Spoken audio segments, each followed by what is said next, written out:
Hey! Holy shit, that was loud. Holy crap. Can't be yelling. My ears Yes. hurt. I think I'm deaf now. Holy shit. God. Jeez. Can blow everybody's eardrum. Bad. That was bad. Let's do it this way then. ASMR. Oh, Hi everybody, welcome to ASMR? Friday Night Tights. That sounds pretty creepy. That sounds pretty creepy. We watched Done. The Acolyte, Power of One. We Just wait did. till you see what's behind Gary. I watched The Acolyte, became a Is it lesbian. you? See, with small arms coming out of my back. We missed the obvious joke. We all have to say, and the power of many. Wait, right there. Hey, out of Power of two. one. Power of two. Power of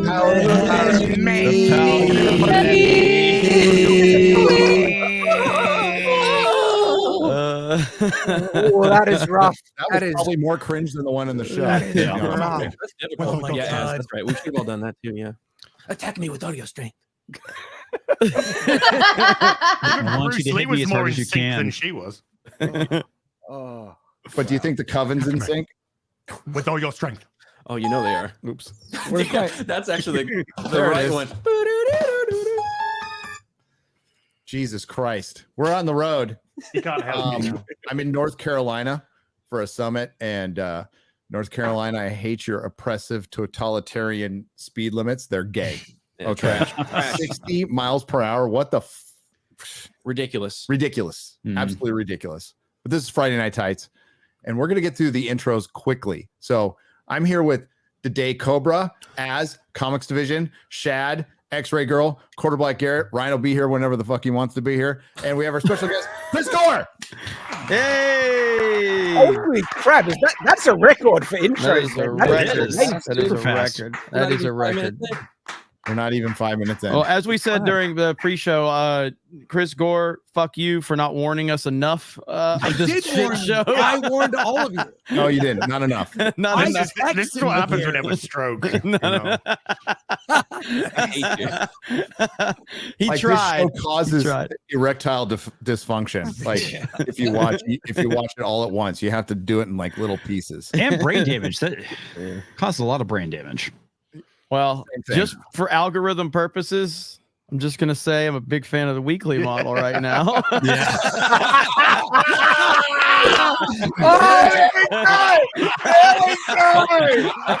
seen the light. I win. But I will say that's only because it's dog shit. Like if it was good, I'd be wanting to see all of it at one time. But this is so fucking You bad. can I'm when it's glad. over. I'm glad I don't have to watch this shit all at once. Holy fuck! We need a week to recover, though. That's what we need. Yeah, I know. If I had to watch this all in one setting, I might have committed suicide. That was. It's too much. What do you mean, might?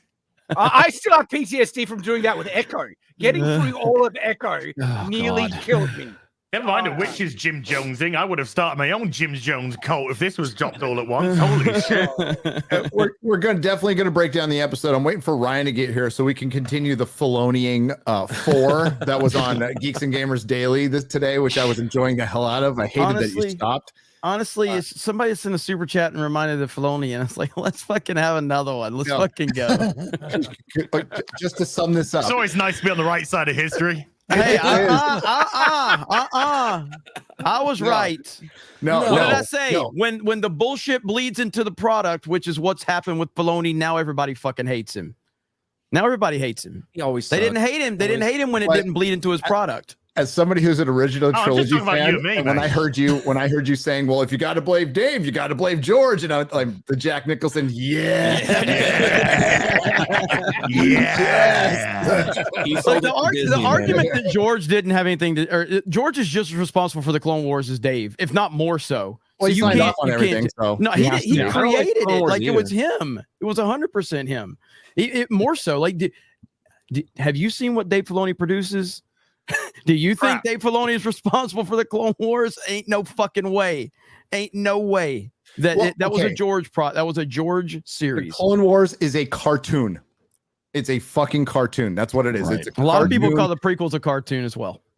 I wouldn't. I like Star Wars is a cinematic franchise. It's a cinematic franchise. The Clone Wars is a cartoon that went on like what the fuck was it on? DXD or whatever the fuck it was called. Yeah. Yeah. Later on. Yeah. But like that's what it was on. It's like there's no difference between the Clone Wars and the fucking comics Dark Horse made or the EU. It's canon until it's not. And what takes priority on every franchise, by the way, is what happens in its main port, which is the movies.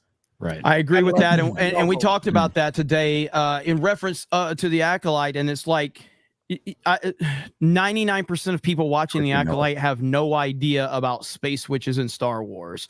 So this is their first time seeing it because they're not EU people like Ryan. And to maybe a slightly bigger audience, the Clone Wars, but not much. Like it's an obscure number of people that watch the Clone Wars, that read the EU compared to how many people watch the movies. So the people watching this are like, what the fuck is going on? We got space witches? Well, they don't properly explain any of that to you that is within the galaxy in certain parts of. They don't even explain that to you. They just want you to accept it. And they fail to understand that the mass people that are watching this only know the movies. So if you're going to introduce different elements of the galaxy, you need to explain that. Exactly. Didn't do that. And there's an easy way to do that through some exposition where two characters talking and they talk about, well, this reminds me of this time that I read in the Jedi Annals of the Witches of Lesbian, like whatever. Yeah. But the Coven of Lesbos. Covenant. Chris, thanks for coming on. By the way, hi Chris. Yeah. Yep. But you're not our only guest. I'm sorry. I hate to drop this on you. We want to give you all the attention. Yeah. But we have another guest. No. Oh no! Alyssa Mercanti, everybody. I would clap. I'm not going to. Why don't you clap? I didn't realize it was going to get so dry in here. It's me. Sahara Desert. Well, hello. It's me, Alyssa Mercanti, head lesbian at Kotaku. Well, welcome to the show, I think. Thanks for stop me. You can't stop me. I'm here because I heard somebody wants to fight me. Yes, yeah. We all do. Isn't it bad when he'd rather see Frosk? You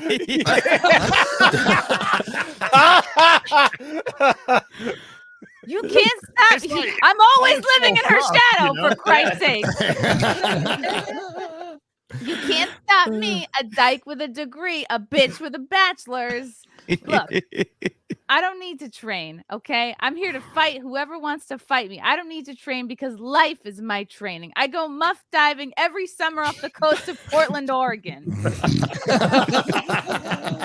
You love Acolyte. I do love Acolyte. I have a message for Vera Dark. I'll fight anyone physically unless you challenge me. Then I'm sorry. Something did just come up. Hail Vera Dark. Hail Vera Dark. But if you're gonna fight me, Vera, it's got to be on my rules. No streaming it to your bigoted audience. The money will not go to charity, but if there is money involved, it'll go to whoever is the most marginalized, which is me. No. I hate FNT so much so that I got it tattooed on my hands.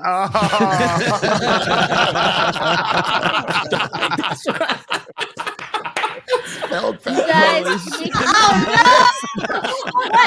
So funny. That's dedication. That's dedication to the hate. I appreciate that. What is so I funny? appreciate that. Your hate is reversed. Yeah.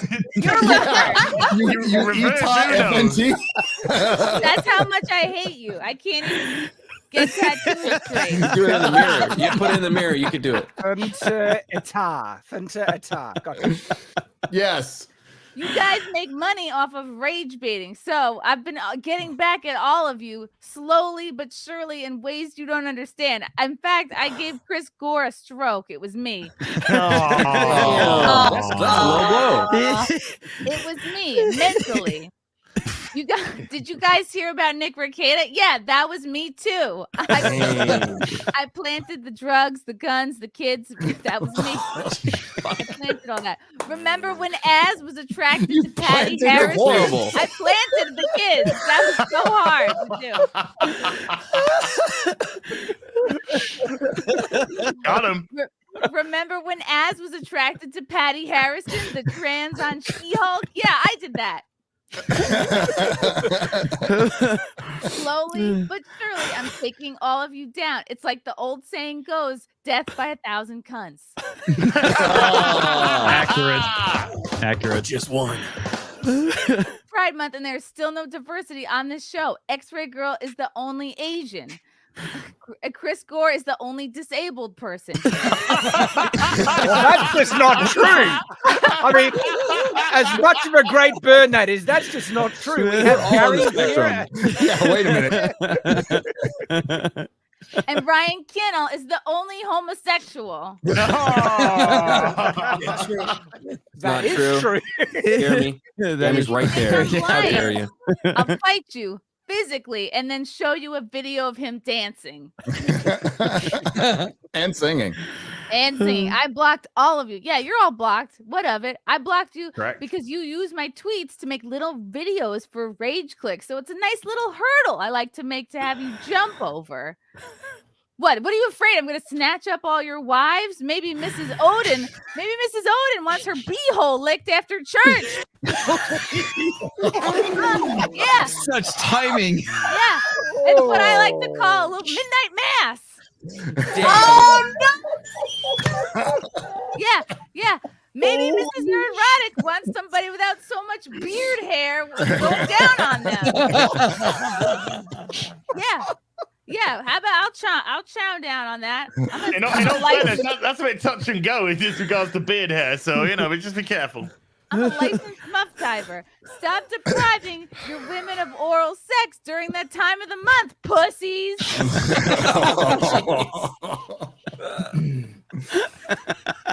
You've heard of Nightwing. They call me Redwing for a reason. Oh, Shad, here, I'm coming for you now. I'm going to make Mrs. Shad Diversity my surrogate physically. I'm going to make her give birth to my lesbian baby. Physically. It's possible now, according to Star Wars. Yeah. Manifested. I really love that fight. Through the power of interpretive dance. Yes. Anyway. I just want people in the industry to be a little bit louder about people that are being mean to other people, and I'm mean to people who are mean, so my mean cancels each other out. Clearly. Hate FNT. Hate you. Fight me. Hate you Physically. Bitch. How's the OnlyFans going? What you weren't supposed to find that. Fortunately, we did. Yeah. The internet did. Yeah. And let me tell you, it's got nothing I want to see. Ooh. Yeah, I saw your pictures the other day, and I couldn't do anything with it, so I pulled out a picture of Leslie Headland, and I got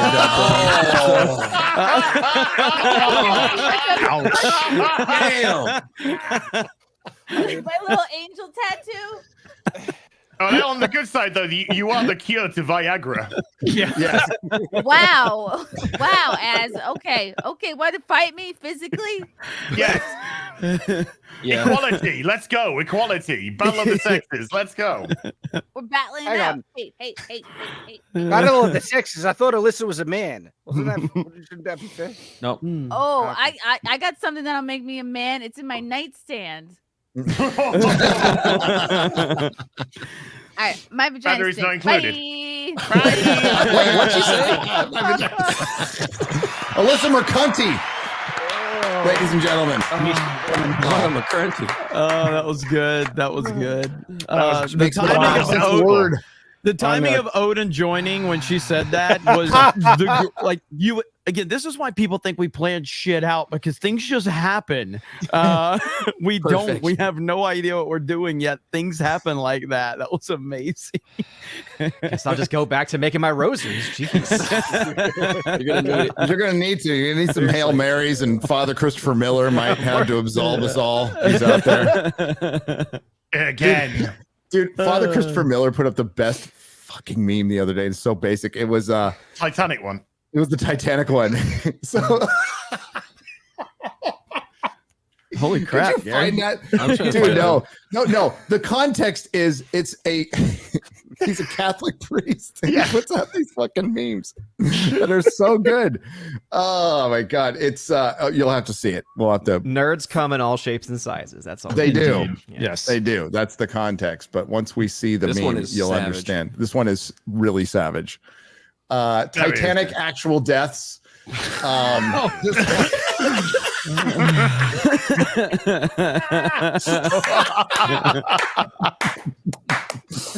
Oh, fucking savage. Holy shit, that's amazing.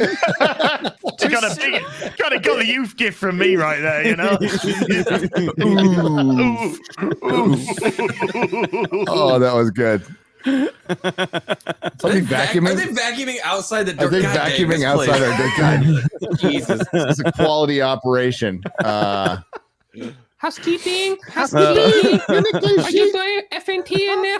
Oh God, thank God we can talk about the Acolyte now. Ryan's here. Hey, Torben is here. Let's go. No Was that sound. Ryan? Oh, Yeah, this is gonna I be the agree. best Yeah, round. I agree. Yes. I agree. Yeah. I agree. Yeah, that's I agree. good point. I mean, Good job. You brave certainly of won't you get to- it. Yeah, you certainly won't get interrupted today or anything, Ryan. Yeah. So, brave of him to come out. At this yeah. point If you, in time, but, you know. speak up if you're not gay, Ryan. I'm not gay. Damn. Confirmed. In time. You like not hear me initially or something? No, we couldn't. That's weird. Like, because you guys reacted so weird. I'm like, can they not fucking hear me? But I checked my mic and everything's good. So I don't know. I don't know what that was initially. But thank God I was able to say something then. Before we get into the Acolyte, just share this because you know that we keep mocking the girl that's the key to everything. Well, this is the synopsis for the finale of Doctor Who. One woman holds the key to saving creation. She's the key to everything. She's the key to everything. She is the literal key to everything. Oh no! One woman holds the key. That is. Oh, gonna have to Russell, review this just show. fucking fuck off, Russell. How about that? Yeah. Good Lord. The Holy. Empire of Death. Hey, Chrissy, nice Oh, to see ya. Hey, it's Chrissy. Hi. How you missed, doing? Alyssa. You missed Alyssa Mercanti. Yeah, she was just on the show. Yeah. Yeah. Oh God, great. I missed her too. Ugh. You called homosexual, Ryan. What are you gonna do about that? Ryan would. God. Ryan would. You would. Alyssa Mercanti, you would. Yeah, yeah. Absolutely. Don't lie. Okay. Good. I'm glad you're honest. I'd hate clap those cheeks in a heartbeat. Oh my God. Okay. So Chris Gore has been talking for like 2 weeks about episode 3 of The Acolyte. And he was not wrong. The man was not wrong. No, He he's said not. it- But I want to say this: there was a lot of people that tried to say that this was overblown initially when it came out. Like a lot of shills, they were like, "There was so much negativity. This wasn't that. You motherfuckers have been owned. Holy shit!" Like Chris undersold it, if anything. I mean, obviously he sold it hard, obviously, but it's fucking terrible. And there is no way to justify this at all. Like the Acolyte is the worst thing that Star Wars has ever produced, and that is saying something. All right, that is saying a lot. If you're And- actively feeling for this show right now, you have a brain tumor. You need to get checked out. Like Yeah, it's honestly, bad. I'm not being hyperbolic. You need to go get checked by a doctor. You have Yeah, a this is- tumor. We Wow. have reached, like, I will say it's going to be hard for them to top this, and I think they can. I have faith in Lucasfilm to top this. Oh, But bro. it's still like the bar has been set so incredibly low that they're going to have to work really hard now. But you said, Chris, you said episode 3 and 4. So you said 4 is bad, but not as bad as 3. Not as bad. Not as bad. Yeah. But it is groundbreaking. It's the first Star Wars series to have black on black violence. You finally see it when May Chris? tried to kill Osha. Wow. Yeah. No, that's true. And it's also the first Star Wars anything to not have a man on screen for 13 minutes and 13 seconds. Thank Great. God. That's only because they didn't Finally. want to appear. So, Finally. In all fairness. Yeah. Was it really a man that that showed up after that 13 minutes? They measured. Okay, that's questionable, Odin. I think that's a very That's good a good question. point. I mean, okay, we'll go man. Well, no, Soul. You know, the guy Okay, from Squid okay. Game. That's a man. He's Like all right. he's a man. He's a man. That's a man. Yeah. I think that Chris undersold parts of how bad it would be, like just in terms of this episode was so fucking dumb because by the end of it, we really didn't learn anything that we didn't kind of know anyway. Right. Because Correct. one is presented clearly from a slanted perspective. We don't have all the answers. There's still a lot of ambiguity to what actually went down there. But two, the feelings that we all had about, okay, clearly they're resentful against the Jedi for some reason. Something happened on this planet. This fire started, like all this shit.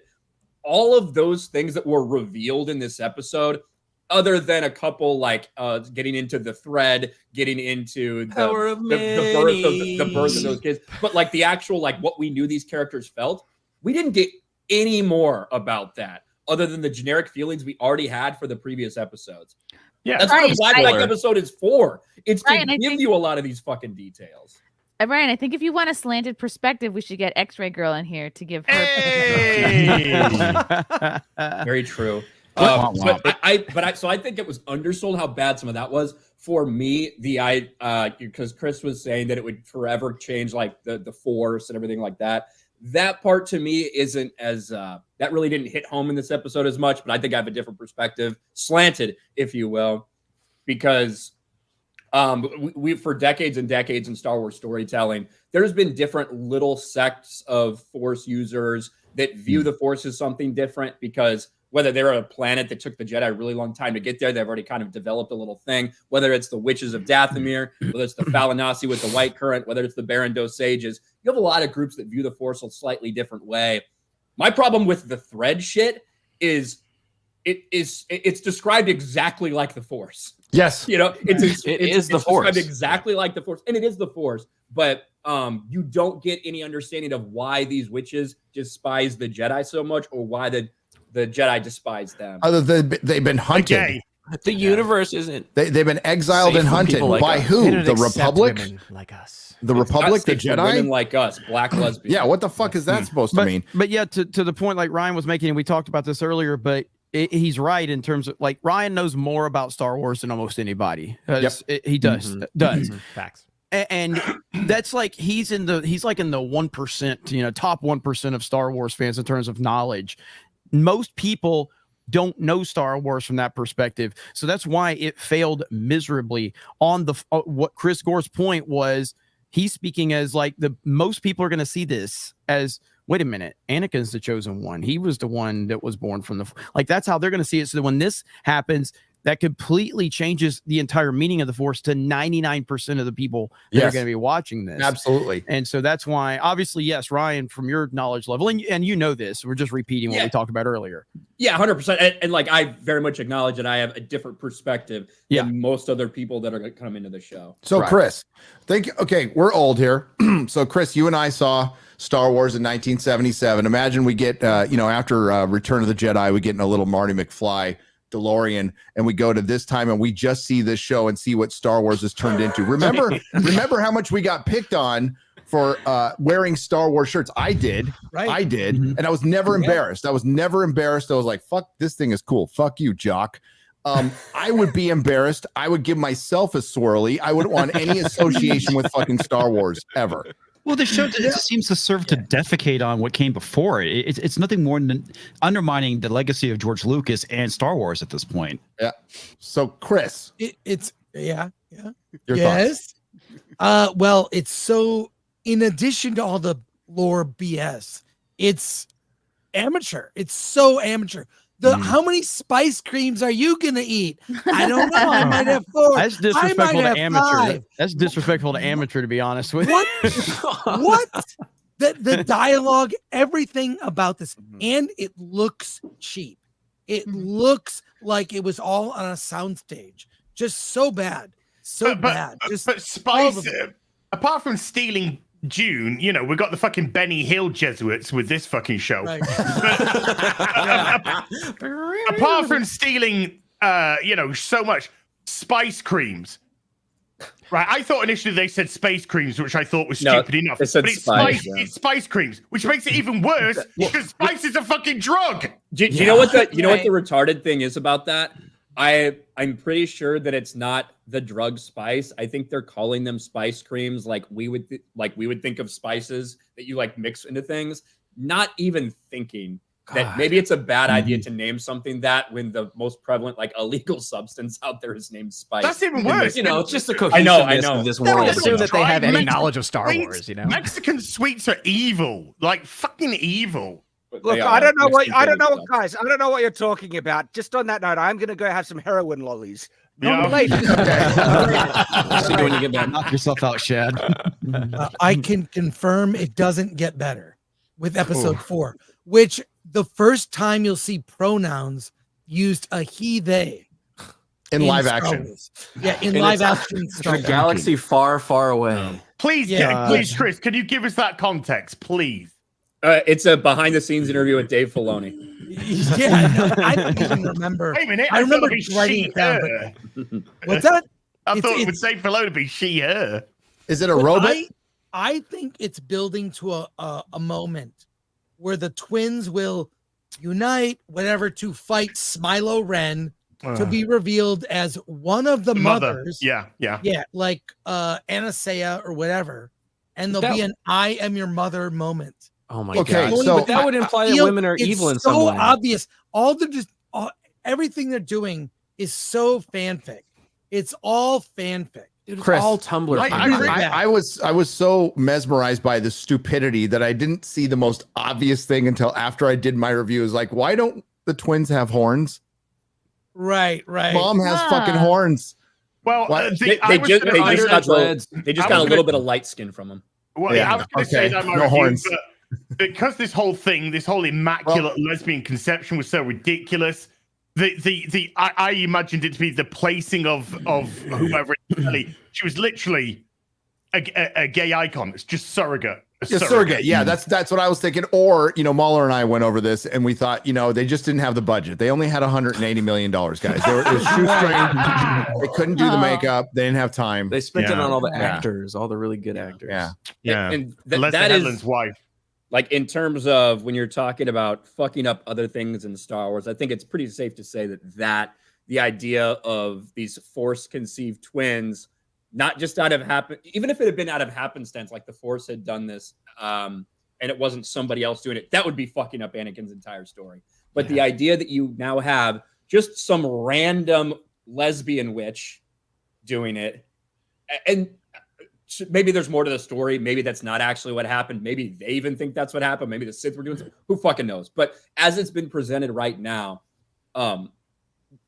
that's not how Anakin was conceived, right? Anakin was conceived because Darth Plagueis and Palpatine were fucking around. They were trying to create life. They were trying to manipulate midichlorians, and they kept failing time and time again after decades of research. And finally, they'd gone so far down that path that the Force responded in kind to their dark manipulations. Mm-hmm. The Force created Anakin, the chosen one, because of how much they were pushing down a dark path. So they failed in their attempts to create life. It was a response by the Force to their actions that created Anakin.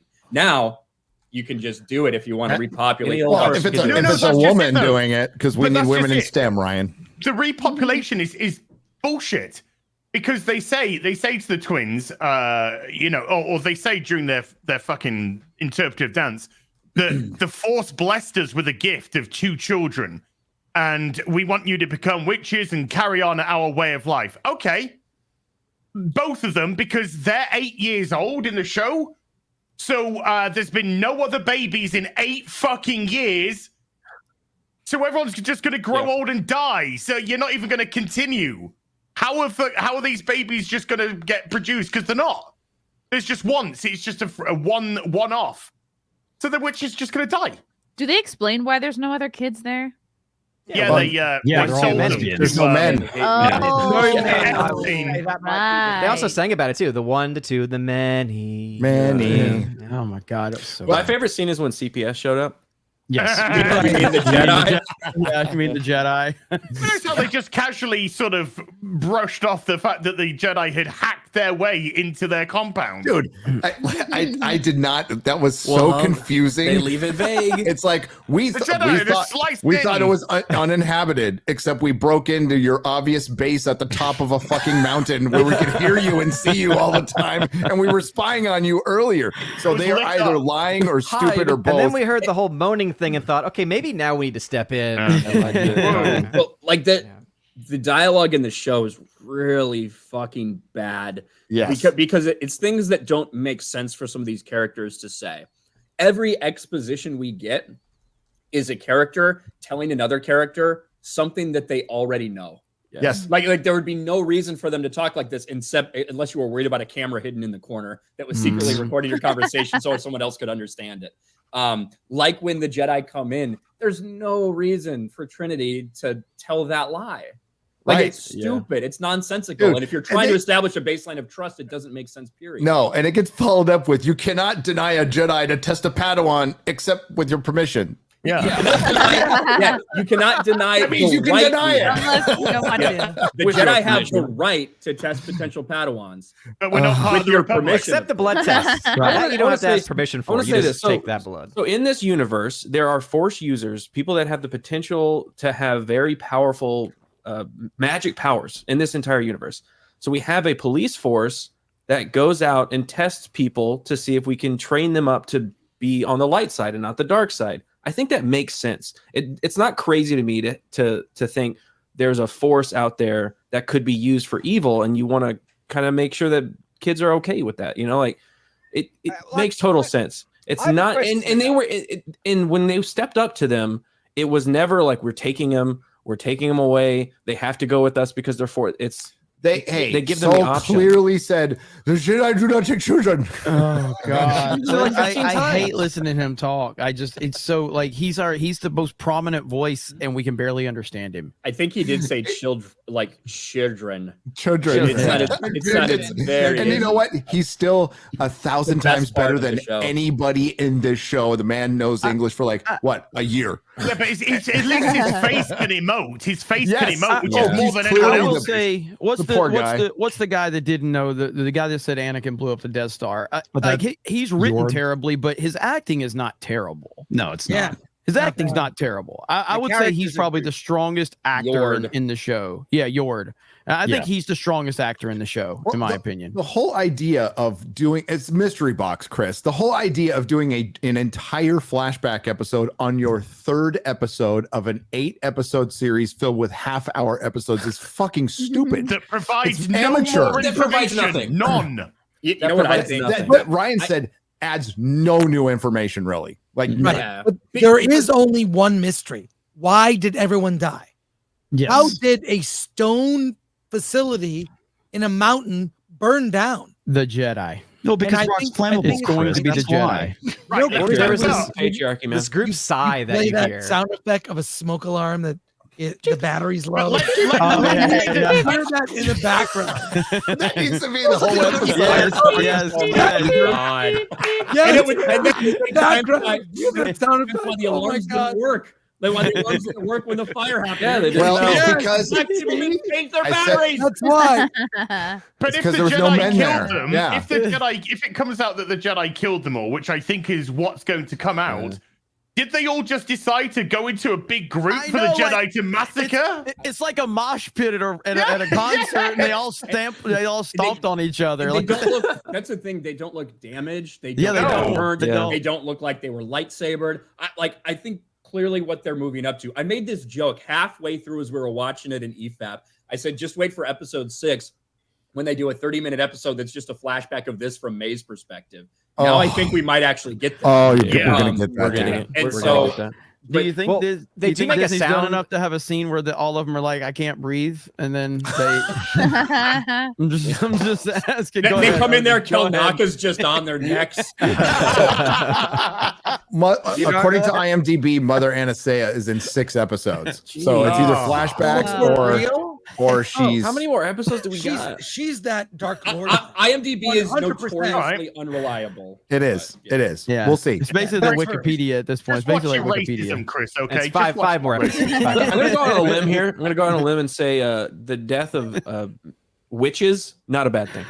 Not a bad thing. Well, I I predict also- bad and evil. It's clearly Also- going to end up being a big, like, there's some sort of altercation, maybe because they come to get Asha and the witches are like stepping in. Maybe one of them, the horn-headed bitch, maybe she goes a little too far, gets aggressive. Horn-headed bitch. A conflict starts and things get out of control, and like they all end up dying. That's like kind of what my guess is going to happen. But it has to be pretty fucked up, whether it's because of the cover-up they did or whether what they actually did, for that dude to fucking kill himself over it. Yeah. You know? Yeah. But I mean, for right, you to kill yourself. They're gonna put all their energy into one person. It's gonna be Smilo. you were talking about Darth Maureen, the one who wanted to kill the Jedi.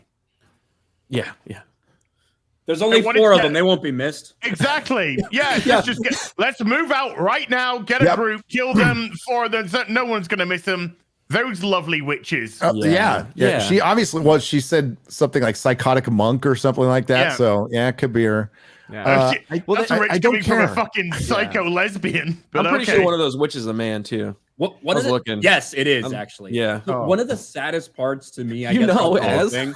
You knew it was gonna happen. Which One of one? the- Because there's one of them with really nice tits. That's the One of one. the- most likely. One of the saddest parts about this whole series is that there's actually a couple things that they get into or introduce that if they fucking talked about it for more than like a surface level pan over, could actually be some interesting things. Because Garrett brought up earlier the idea of the Jedi going out and trying to find force sensitive children. There's a multitude of reasons for that. Increase the numbers in the Jedi Order, but also to make sure that these children, who can be incredibly powerful and can fall under the sway of some people that make them do evil shit, manipulate them, to make sure that those things don't happen. And even if they approach a family and say, hey, we know your child's force sensitive, we'd like them to come become a Jedi, we can train them in this and that. Even if they say no, that you give that family like what they need to know and understand to protect that child. And to let them know that if anything ever does manifest, if anything happens, you need to contact the Jedi Order so we can help. Like, these are the things the Jedi used to do. And this would be a normal fucking thing because they're doing it all the time. So the idea that these people would come to this planet, start off by lying and manipulating, and the way that they broke into their facility, like that would not be the way they handled something like this because it's not unique. It's not new. The Jedi do this all the fucking time. So I have a question Making way about too much the sense, Ryan. That sounds a little anti-2A to me, though. Yeah. Ryan, in all fairness, one of the writers has never ever seen Star Wars in their life. So I know, but she got hired because she's a black woman. Yeah. The Jedi Okay, does give a child his lightsaber. So I have a And question she about points it the, in his face immediately. Oh, gosh, yeah. Question about the training children, and Ryan, you know the answer to this because in my experience with Star Wars, basically, if a child chooses not to get trained, they never really become powerful in the Force on their own. That it's always needed training for them to learn how to do it, and they're not a threat if they're just left on their own, except if someone else comes along to train them. Is there ever a case where a child who is particularly Force sensitive learns it on their own just by stuffing around?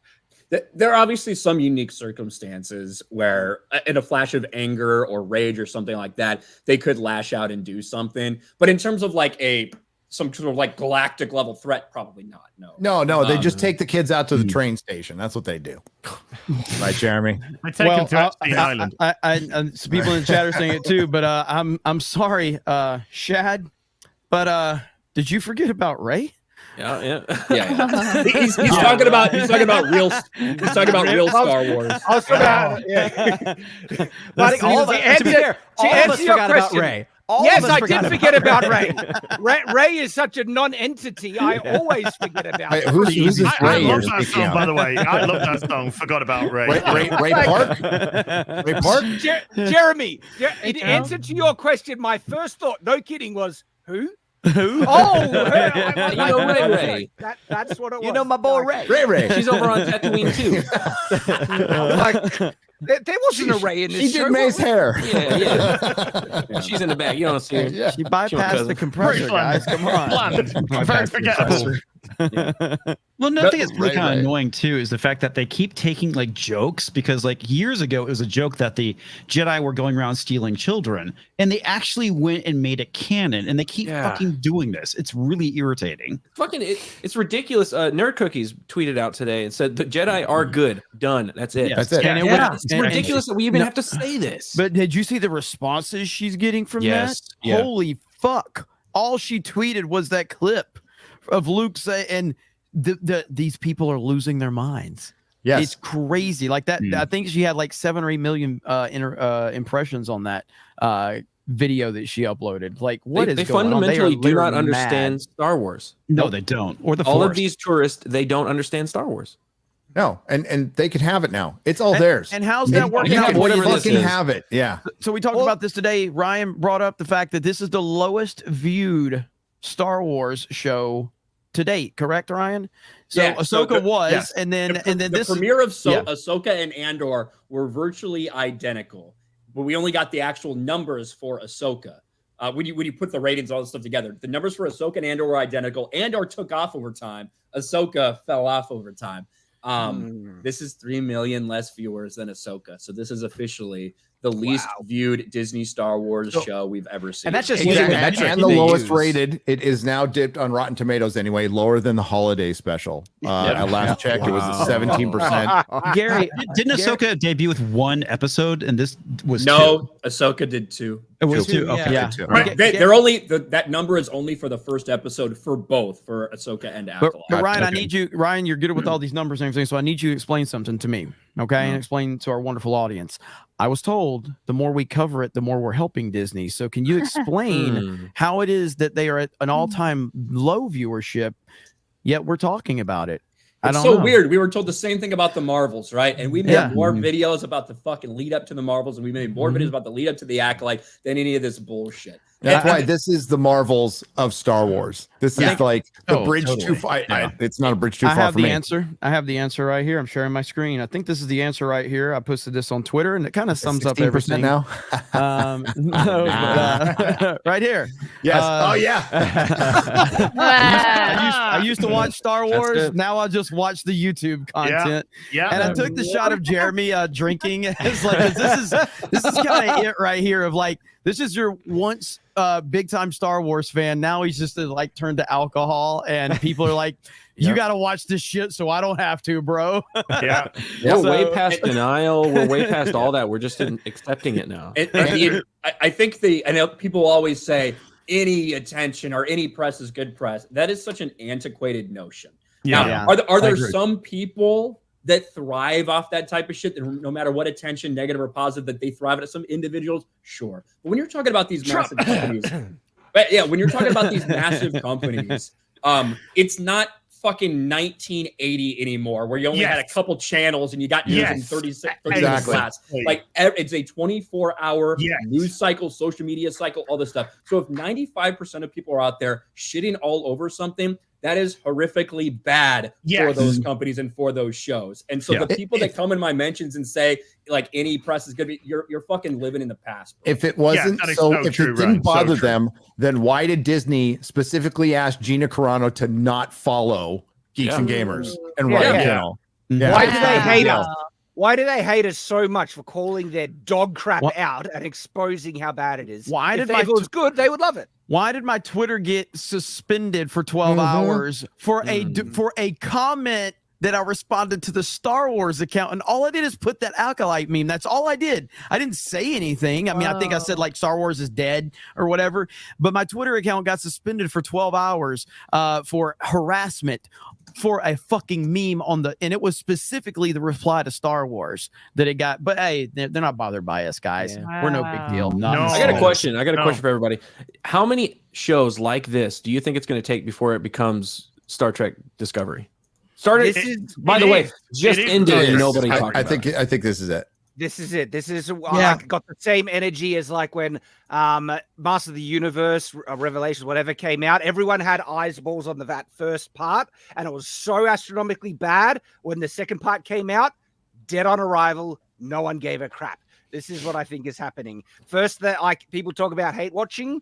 Yeah, the true death of a franchise is apathy, but I feel it's the hate watching that causes the apathy, because once people see how bad it is and everyone exposes what it is, then they get checked out. And I have a feeling this is that's what's happening.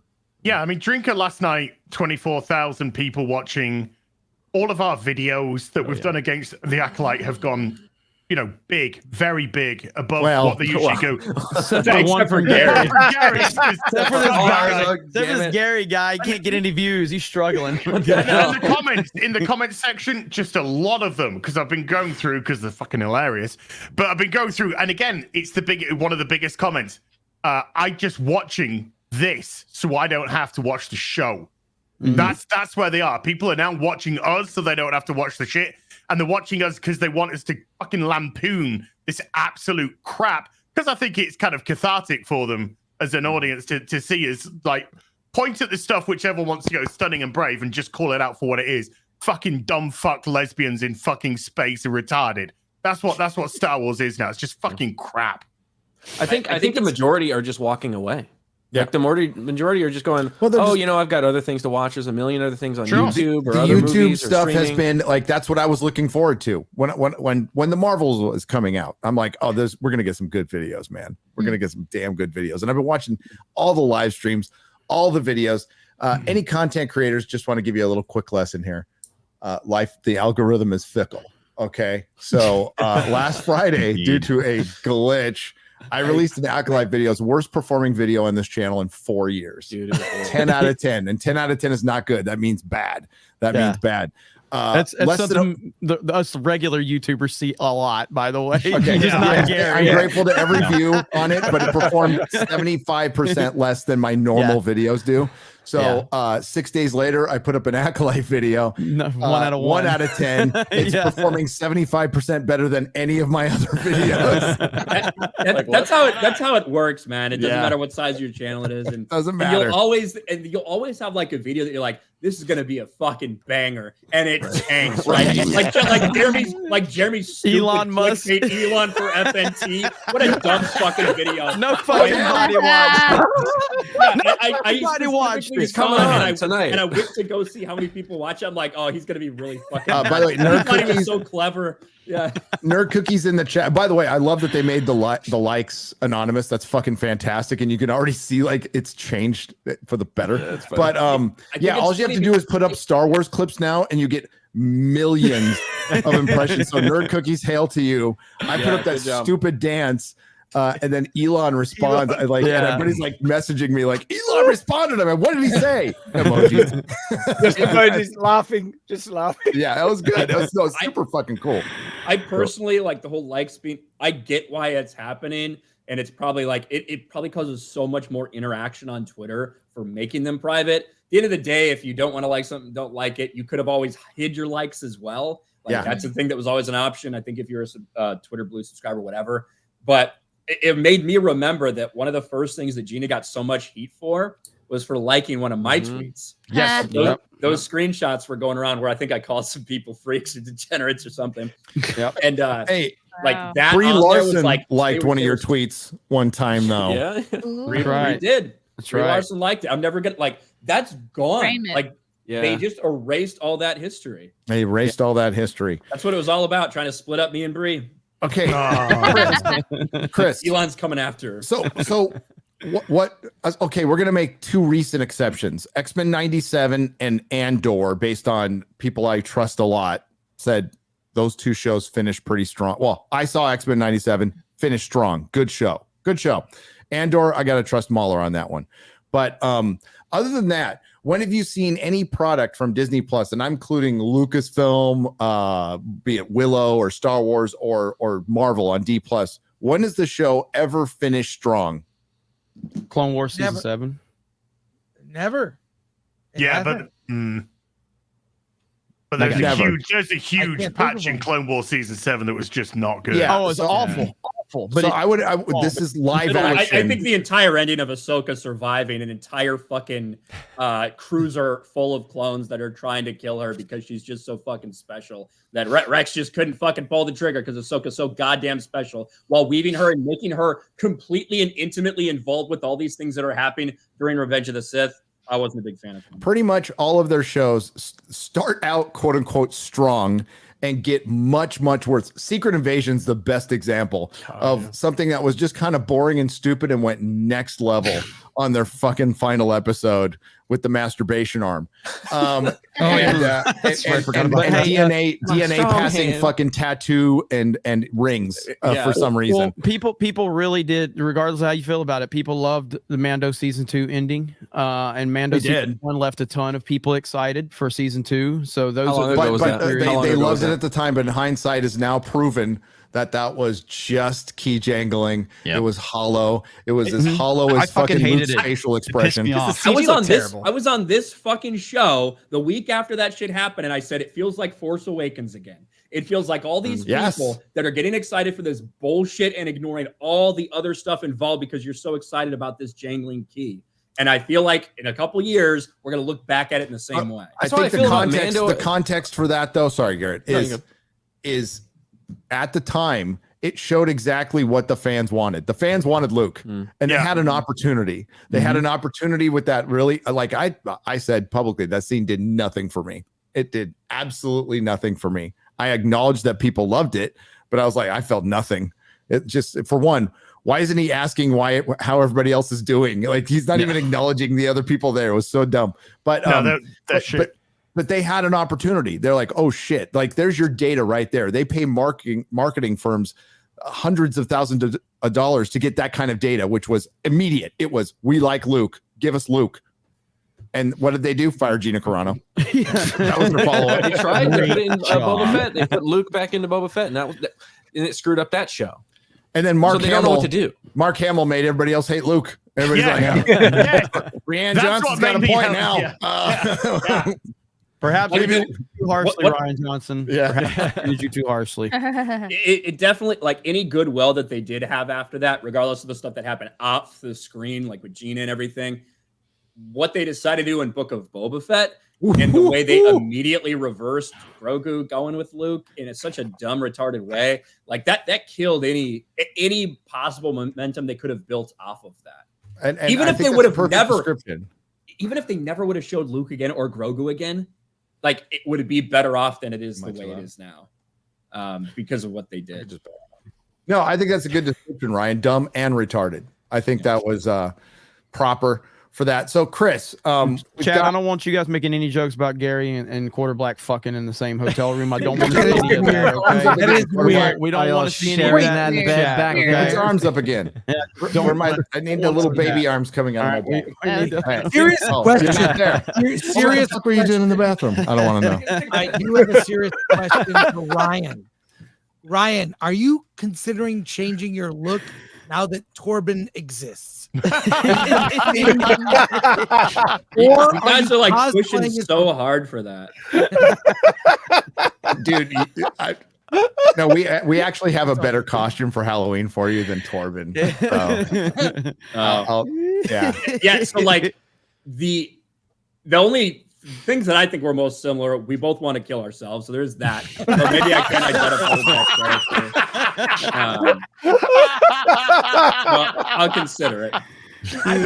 My character's a nod to you, and there was another character that was Jenny Nicholson.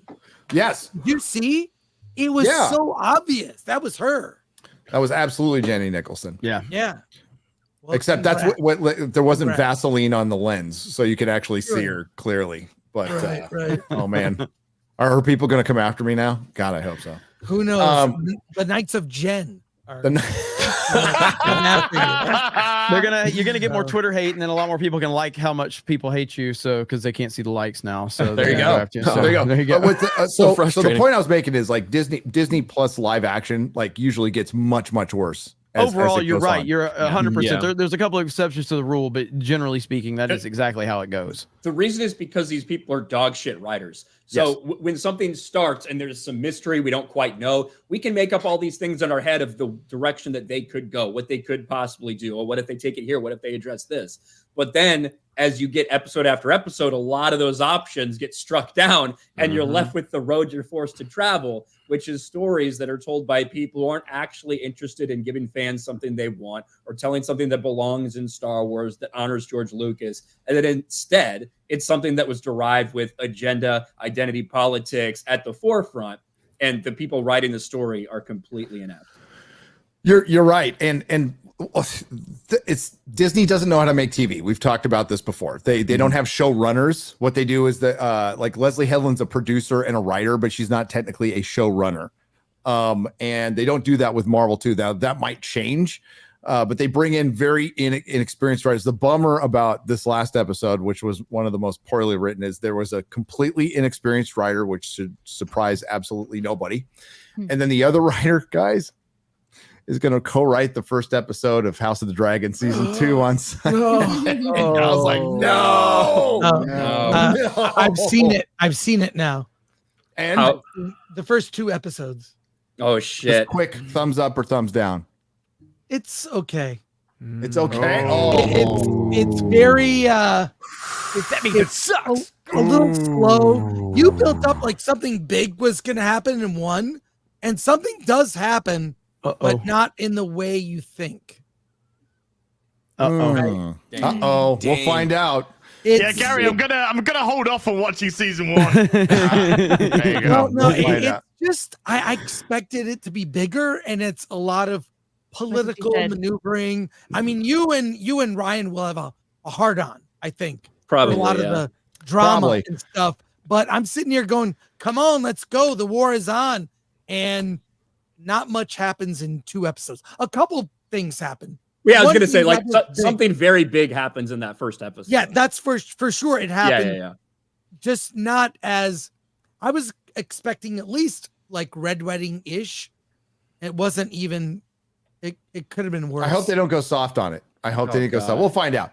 It But seems like they went soft. with that's Little soft. disappointing. Never go What soft. we're trying not to No, sir. we're trying not Spoiler to spoil something, yeah. something, but Spoilers. it's a super. The content is way more controversial than just a bunch of people dying at a wedding. Like it deals with like a very fucking dark thing. So I listened to your show on Sunday. They don't do that in the way you described. they don't do son for a son. Well, that's in it, but different than the way you explained it. God. Oh well, And we'll find out. not a We'll better find way. out, like, Not a episode better 3. way. So I was Acolyte. not that excited. So There you go. I'm sorry. It's not Acolyte.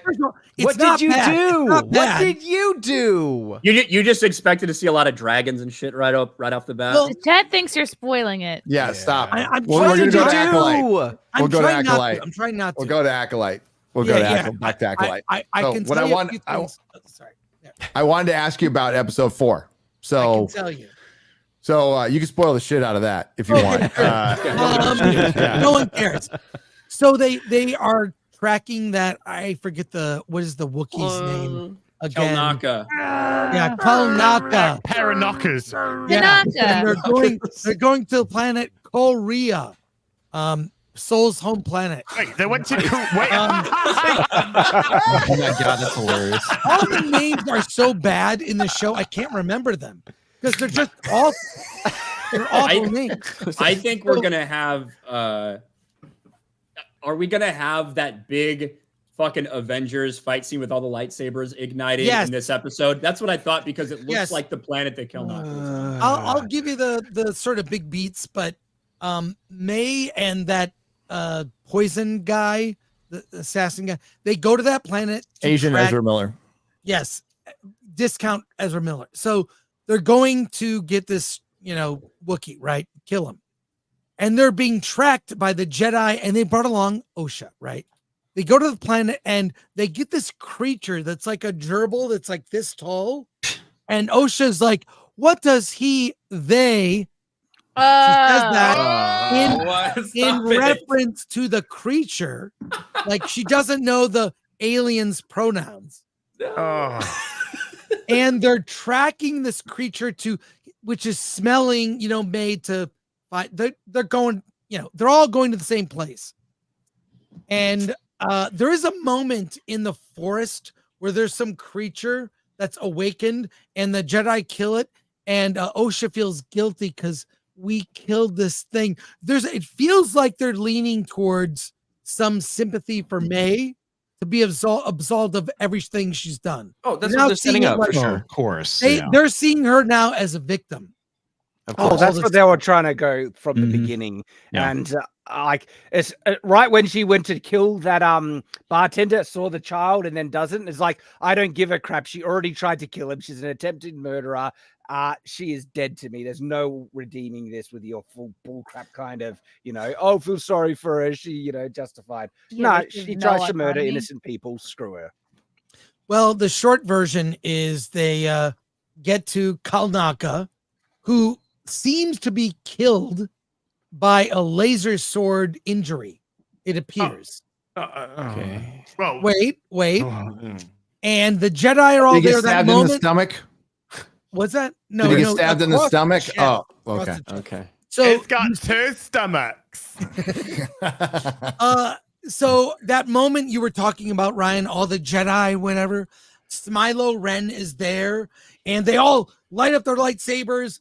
All the Jedi are there, and Smilo Ren, with one push, pushes them all away. Power of many. The power of Power man. of many. Massive force Power of wave. many. Yeah. Massive force wave, cut to black. That's the end. Yeah. That makes sense. That's it. Not much. So nothing happens in that episode How long either. is it? How long is it? 30-minute episode. Oh, thank fuck. Thank God. Not much. Yeah. But that's the bullet point. Nearly killed me. It was a killer. 40 fucking minutes of that shit. Oh, you Yeah, got to put that on times and a half, man. If you look Yeah. at the amount of people, the normies that are roasting Star Wars right now, this has been Yeah. significantly damaging to Star Wars, and it's going to get even worse Good. over these next 5 episodes. Mhm.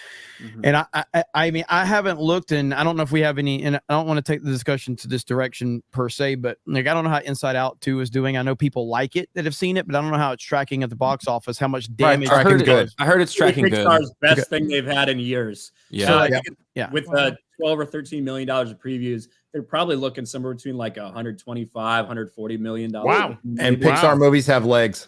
When Yeah. they're good. And It'll decide go on that. all Everyone's saying this is the return to great Pixar. I doubt it. It's okay.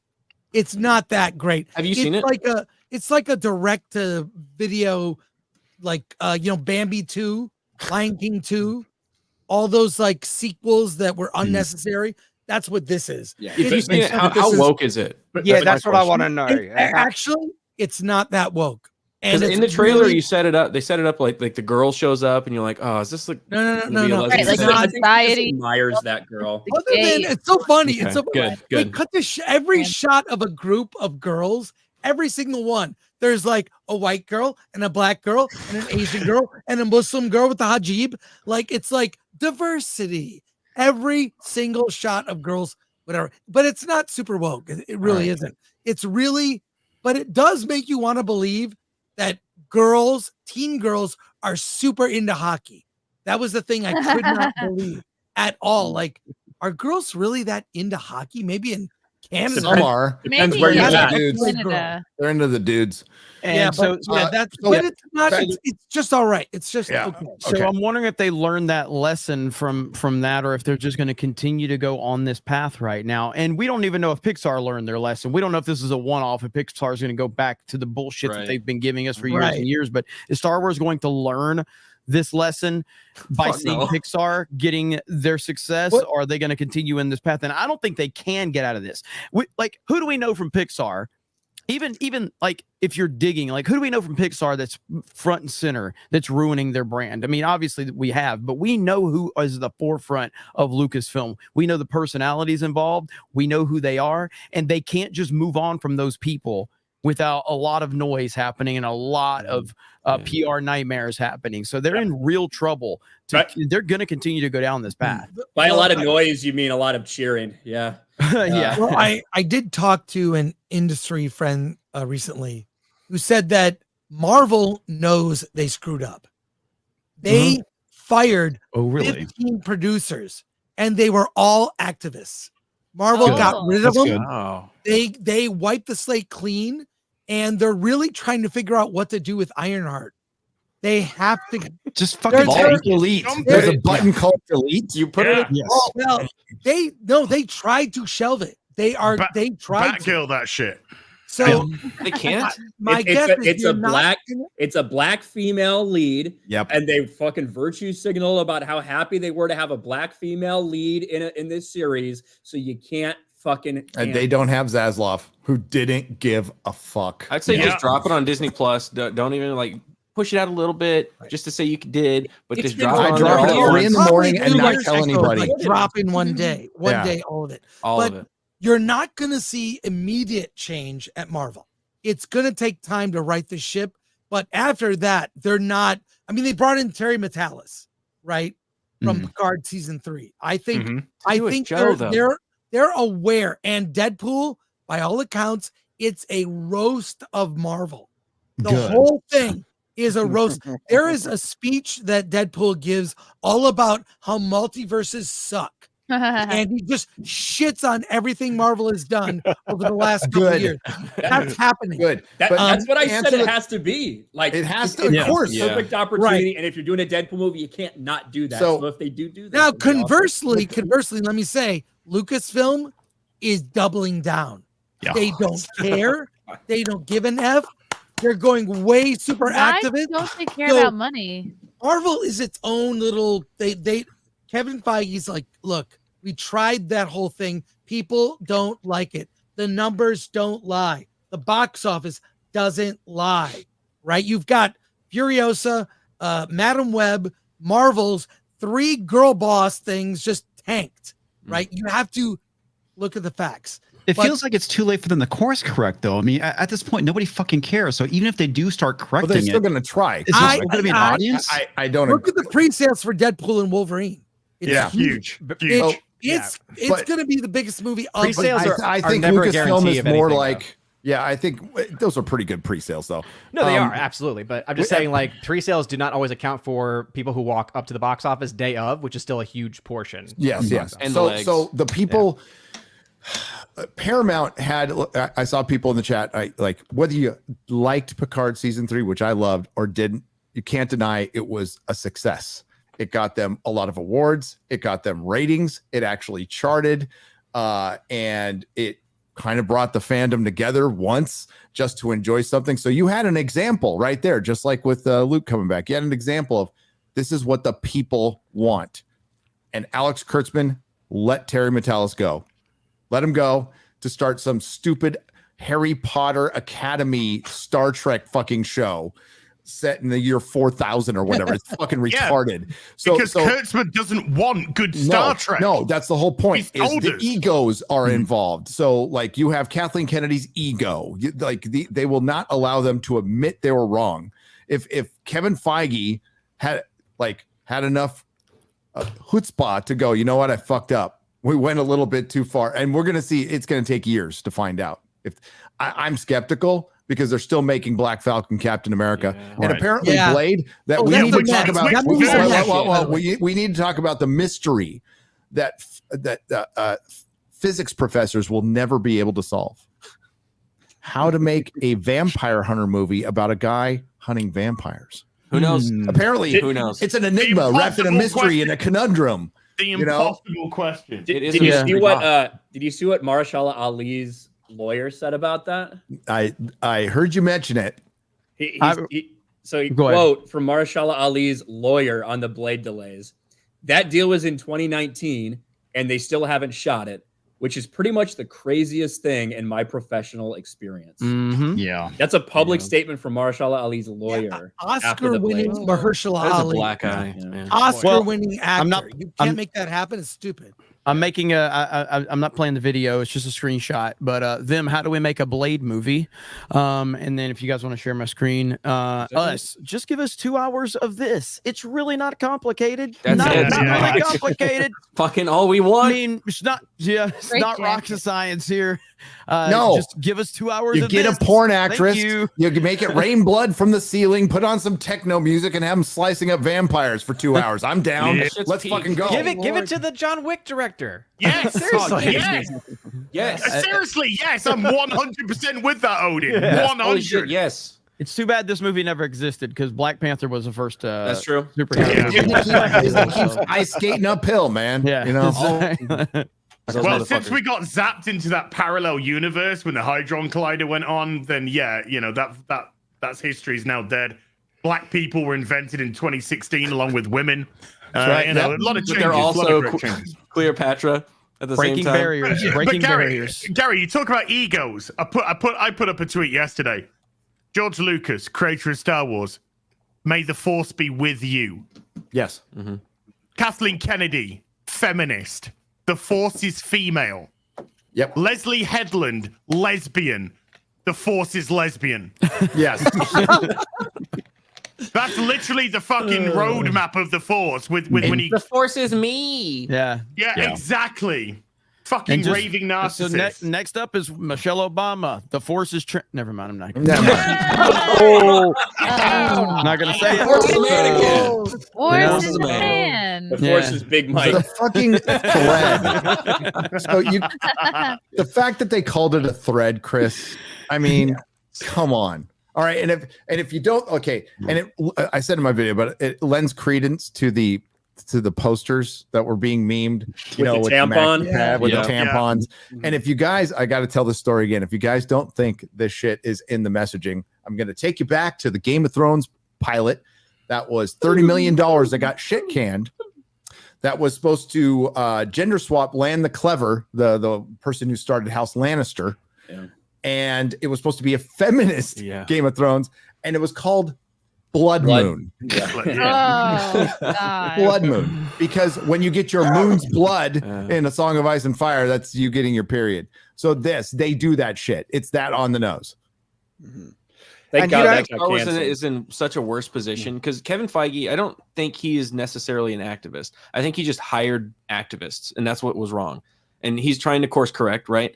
But Disney, Kathleen Kennedy is an activist. She's at the top. So she's hiring everybody below her is also activists. So it's never going to get fixed. I don't give a shit what her accomplishments were before. I don't like they're completely No erased fucking now. body. Nobody fuck. There ain't a single fucking person on the planet that said, "Hey, hun, that Force Awakens movie's coming out. What's that all about?" Well, Kathleen Kennedy produced. Well, shit, let's go see Exactly. it. No fucking body knew this bitch's We- name. No one was I going to did. see movies because no, I'm generally speaking. Yeah, though, you're right. Like all, Well, so she- no one was. one, She's going, not George Lucas. She's not. She has no Yeah. connection to Star Wars. Zero. None. Right. And there's Zero not a connection. single person that made the decision to go see The Force Awakens. I was on the fence until I heard Kathleen Kennedy was producing. That's what sold me. Not one single fucking person did that. Frank Marshall's wife is producing that. But There I will you go. say, Yeah. I will say, to everyone's credit, though, I'm sure I did this. I looked at it and went, "Oh well, hey, look, Yeah, it she's the seemed producer logical. of all these things that I love." Like, sure, Yes, Oh, yeah, but no, now we are presented with facts and data. Yeah, and no, that when- facts and data is When the she biggest was failure in Hollywood history. facts and When data she is was- everything when they've she- put out. when she was announced, it's like professional wrestling. When George Lucas puts her over, like, well, shit. If Right. George is Yeah. putting her over, she must be He great. co-signed. So then you look Right. over, you're like, all right, she's worked on Indiana Jones, she's worked with Spielberg, she sucked dick here, she sucked dick there. She made some Okay, coffee. hey, she sucked a lot of good dick, apparently. Okay, so Well, it's Hollywood, to There be we fair. go. Exactly. So Suck some talent out of that. yeah, I know it. So anyway, I had no problem with Kathleen Kennedy. I was like, okay, she's been around forever. She's worked with Spielberg, and Lucas is putting her over, and she's now running Lucasfilm. Great, this is awesome. Let's go. Let's do it. I had no problem with her, but clearly it was a bad decision. It's facts, bro. It was a Just bad decision. tad. Well, I mean, like first move out the gate was what came first, Ryan? I can't. It's been a few minutes. Rebels is the first thing we got. Rebels was the first thing they got, but what's the first thing she ditched? LucasArts or Was the Rebels EU? the first thing we got? What Was that got before ditched Force first? Awakens? Rebels was in 2014, right? Yes. Yeah. Yes. Yeah, I guess so. Yeah. Okay. I'm pretty sure. But both those happened at the same time. Yeah, but LucasArts shut down. The And then LucasArts and the EU very close back to back. EU Okay. happened April of 2014, right? Yeah. So they had it for about a year and a half before they said, "Hey, by the way, this is all Legends now. We really want creative freedom." By the way, creative freedom means rip off everything that had been Yeah. done in a better way Yeah, by more yeah. talented and smarter people than you, and then present it as your own shit. And not pay the visuals. LucasArts probably happened even before that, though, because remember they announced the big deal with EA to exclusively do games, and I think that's when they kind of shuttered LucasArts. But that's when Star Wars 1313 got canceled, all that shit. Yeah. Yep. That was a shame. So now we have over a decade of just like incompetence. and it encapsulates everything wrong with Hollywood. This is what happens when you have a powerful name attached to another powerful name, a more powerful name. And you know, basically Steven Spielberg runs Hollywood right now. Like that, what you know, despite him, whoa there. Steven Spielberg runs Hollywood right now, and he does. We wouldn't have Jar Jar if it wasn't for Spielberg, right? And you know, well, I remember, and to your point, and I like I said, I used to listen to a lot of podcasts, you know, back in the day before the internet really took off and everything. Like I listened to what is it now, the Rebel Force Radio, but they used to be on the Force Cast, if I'm not mistaken, those guys. And there was when Kathleen Kennedy was brought in and The Force Awakens was a massive success, there was these kind of whispers that Bob Iger was looking for his replacement. Shockingly enough, we're still hearing Bob Iger still the fucking CEO. But there was whispers that Bob Iger was looking for his replacement. And Kathleen Kennedy was a name that was at the top of that list. And one of the primary reasons that her name was at the top of the list, outside of the fact that Force Awakens was a massive success, guess what? Because of her relationship with Steven Spielberg. Because the Disney board, they all want, whoever runs Disney has to be connected to Spielberg and have a good relationship with Spielberg. So that's just to further Gary's point that even if you think that Spielberg is, and he has become really irrelevant from the public eye. I mean, what's the last movie he did? Was it the video game movie? What was the one movie about Ready himself? Player One? Ready Player One was the last. West I'm Side saying Story. what's the last hit? I mean, the Ready Player One probably was the last hit he had, right? I would. Yeah, but hardly I don't know if qualify I'd call that a hit. Yeah. Like he did do that West Side Story remake that obviously, like, I think that was released in the middle of COVID as well. Yeah. Well, that was funny thing. That was the week before Spider-Man. So it flopped, and everyone's like, "Oh, well, the box office, no one's going to see movies anymore." And all of a sudden, it's like, "Oh, wait a minute, they are." He did Fablemans, but yeah, it's been a minute. And what's the irony is, and Chris will remember this, is Spielberg has become the part of the system that kept him down forever. He did. Hollywood hated him.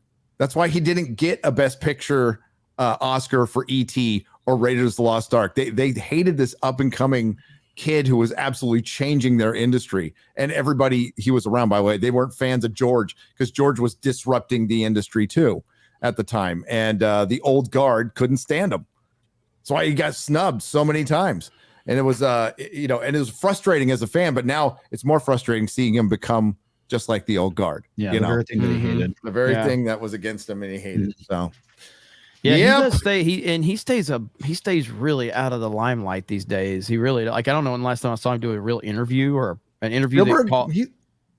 He's around. George is not around that much anymore because George got that stuff at Cannes Film Festival was like first time in a long time. That's the most stuff we've seen in so long from George. I just don't think he's fucking interested in giving interviews or talking. No. I wish George, man, start a YouTube channel. Acolyte's getting a lot of algorithm. If you talk about it, you get a few 100,000 views. I would love to see George Lucas. George doing like just staring. I would love to see George with a background that's all blue screened. Right? He can just put like whatever he wants back there, just like the prequels, and just fucking shit. And he just needs to do commentary on the fucking shows. Thumbnails, in his folding chair with his Diet Coke.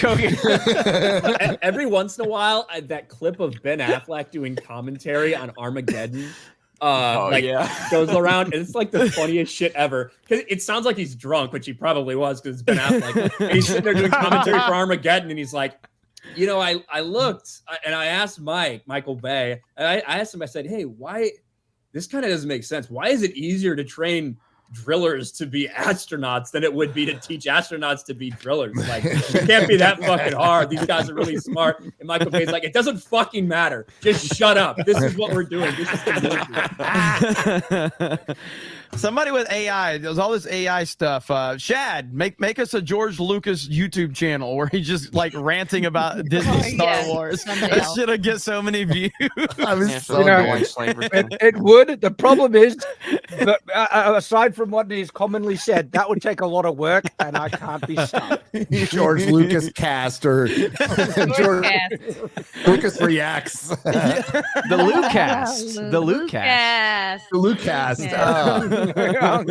Oh my god. I asked Michael why it was easier to train oil drillers to become astronauts than it was to train astronauts to become oil drillers, and he told me to shut the fuck up. So that's the end of that talk. God. Oh, nice. Nice picture there, Chris. What? Oh, I look at Chris's picture there. I'm a claymation guy. It's amazingly accurate. This one guy who makes you that art.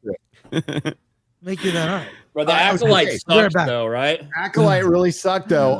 It's at 16% on Rotten Tomatoes. I think single digits is possible. I think it's possible. I think single digits is possible. Or does Rotten Tomatoes do what they always do and come in and save the day at the end? Yeah. I don't think they will. It's very difficult for them with these shows because this is not like a lot of things can look different with the verified score because you actually have to prove that you fucking watch all those like random things. But when it's a streaming series, this is the worst case scenario for these companies because they just have to kind of sit there and look at it. There's no like verification system that they can get around and step aside to like kind of rig it a little bit. It just is what it is. That's why the worst shit we see are like The Witcher, whatever Blood Origin, whatever the fuck that was, and now we got the Acolyte. But the lower you get, the more difficult it is to get any lower. When you get down to 10%, you're going to need like 10 negative reviews for every one positive review to make it go down even more, which is just tough. But again, no. So this was at 20. I can't remember 24 or 28% before episode 3. I can't remember. About 26. Yeah, I think. Yeah, 26. Yeah. I mean, I'll just go back and look at my thumbnails. But it's already dropped a significant amount in just this one. Now, again, this might be the worst episode we've seen, but it's Disney Star Wars, so you never know. We've got 5 episodes left. Chris has kind of confirmed that, hey, episode 4 is bad. It's not as bad, but we still have 4 episodes of this bullshit. Well, the other thing is less people will continue to watch it going forward, you know? Correct. So that's another factor. Correct. I mean, and most likely the people that are staying obviously are going to be more pro the product because unless they have a YouTube channel.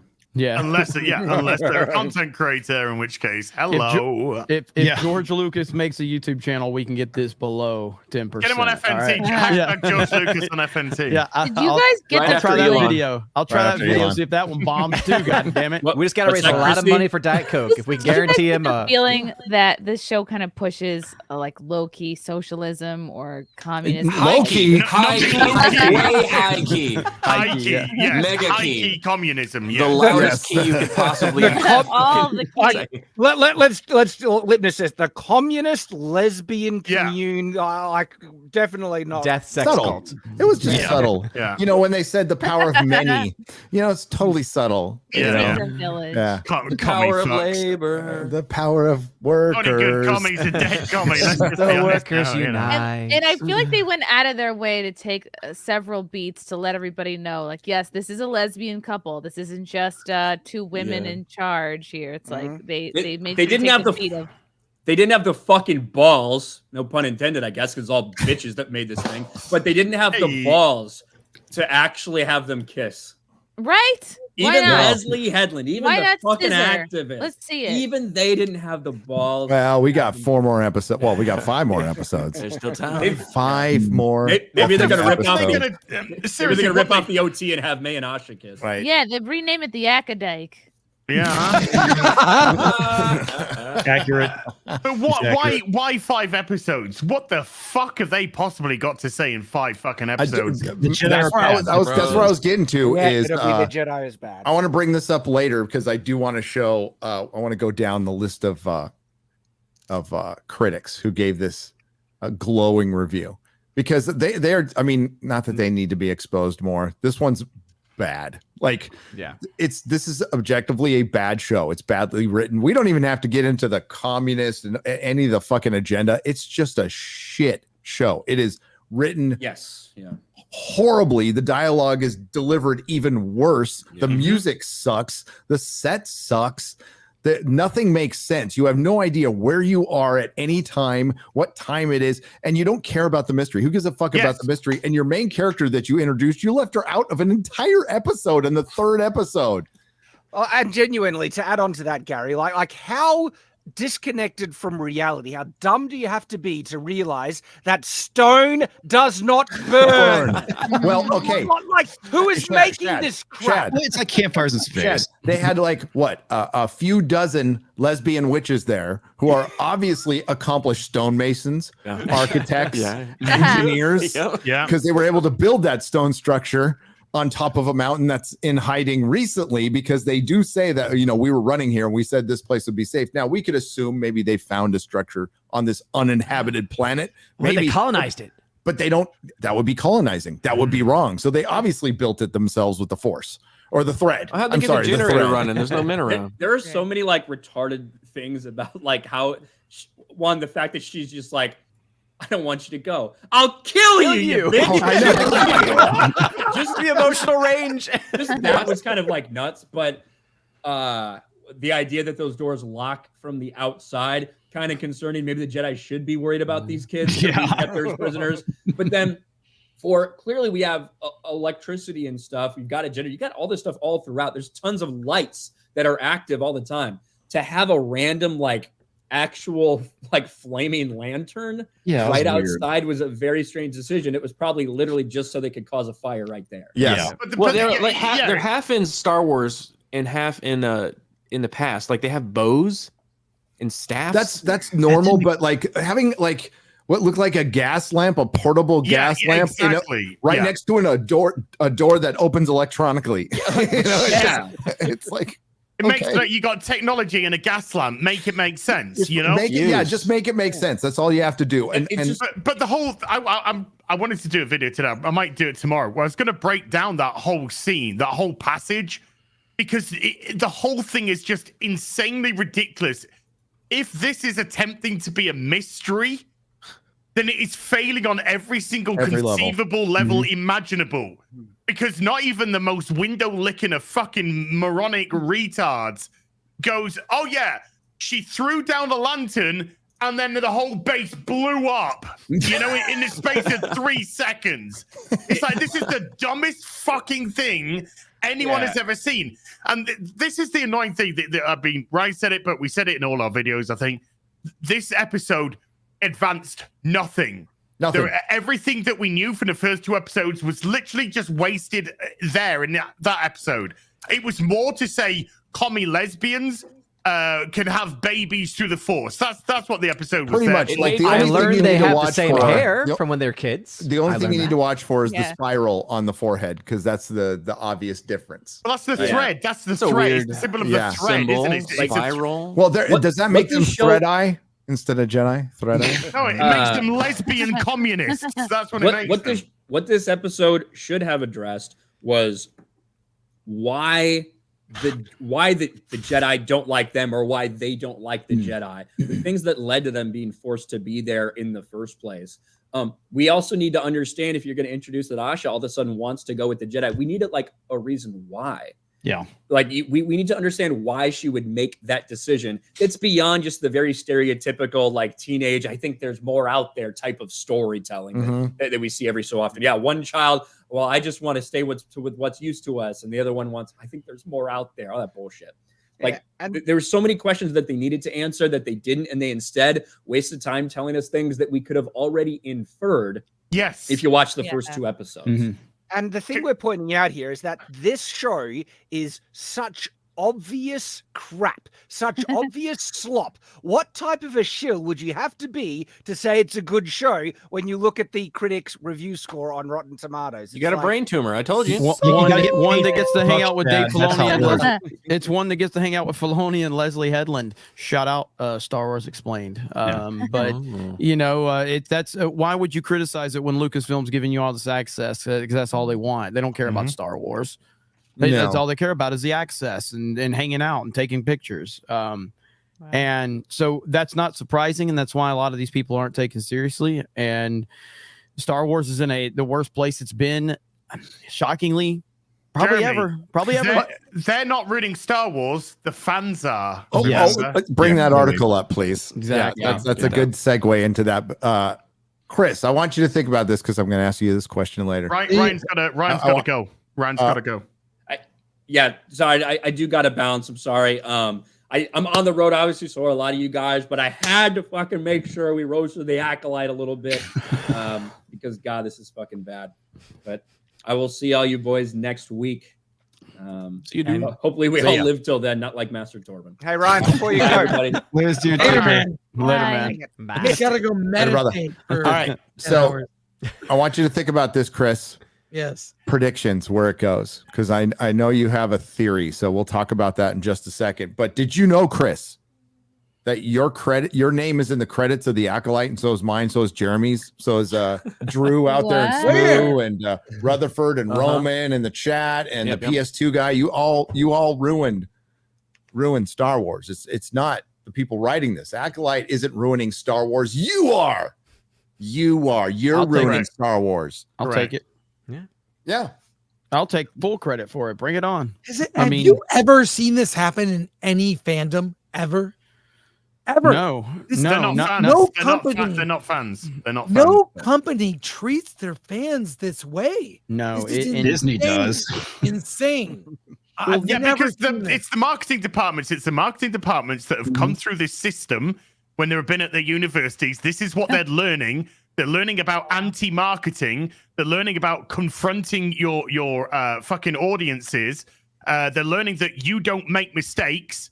The rejection of your product is clearly racism and sexism and homophobia and bigotry because of intersectionality. That's what they're being taught. And these are the people that are running the fucking marketing departments. These are the people that are running being the community managers. These are the people that have got the fucking purse strings. As the CEO of Sweet Baby Inc. said herself at the developers conference, you guys have got to go to these people and you've got to terrify them. Terrify them that they are not towing the line as regards to stunning and brave and ESG and DIE and inclusion and diversity and representation. And if they don't toe the line, then maybe we should get somebody into the company that is up on these things. That's exactly what these people who are doing all this shit is. And then they've got a media that will just 100% support them for access. That's absolutely. Well, that's what's happening here is the media.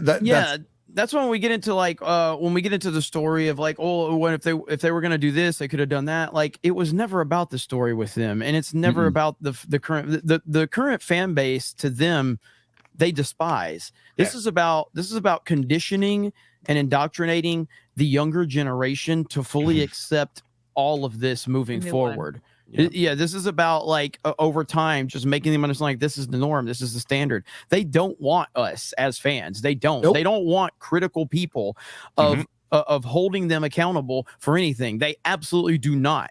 But they do want people that are a little more impressionable, that they can kind of condition, and they're hoping 10 years, 20 years down the road, that's what they're going to have. Yeah, it's a long game for them. They truly is about a diversity showcase. That is the point of this, is to, and I talked about this because I was saying how when I was working retail a long time ago, and how I don't know what it'd be like to work retail, but I imagine there's a lot of in the corporate world.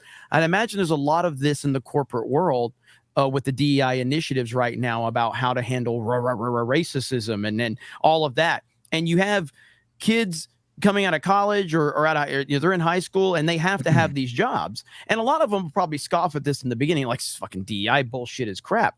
But they have to have the job. So they're willing to just toe the line and deal with it, just like I did when there were new policies implemented. Like, oh, it's a dumb fucking policy, but I need my job. So fuck it, I'll do it. And 3 years of just, hey, not worrying about it. 3 years, you're conditioned now. So 3 years, 4 years, you're out of that retail job, but you've been conditioned to abide by the social standard that they're trying to create. And that's what they're trying to do with young people with all of this media. It's not about you, me.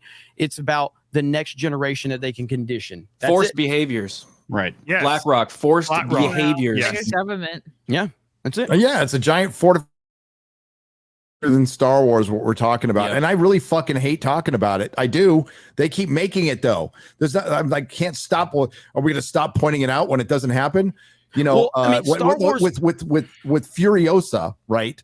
The flop was a result of everything that happened around that movie, right? So that was your first tangible result of Hollywood brand damage, like hurting a movie that was pretty good.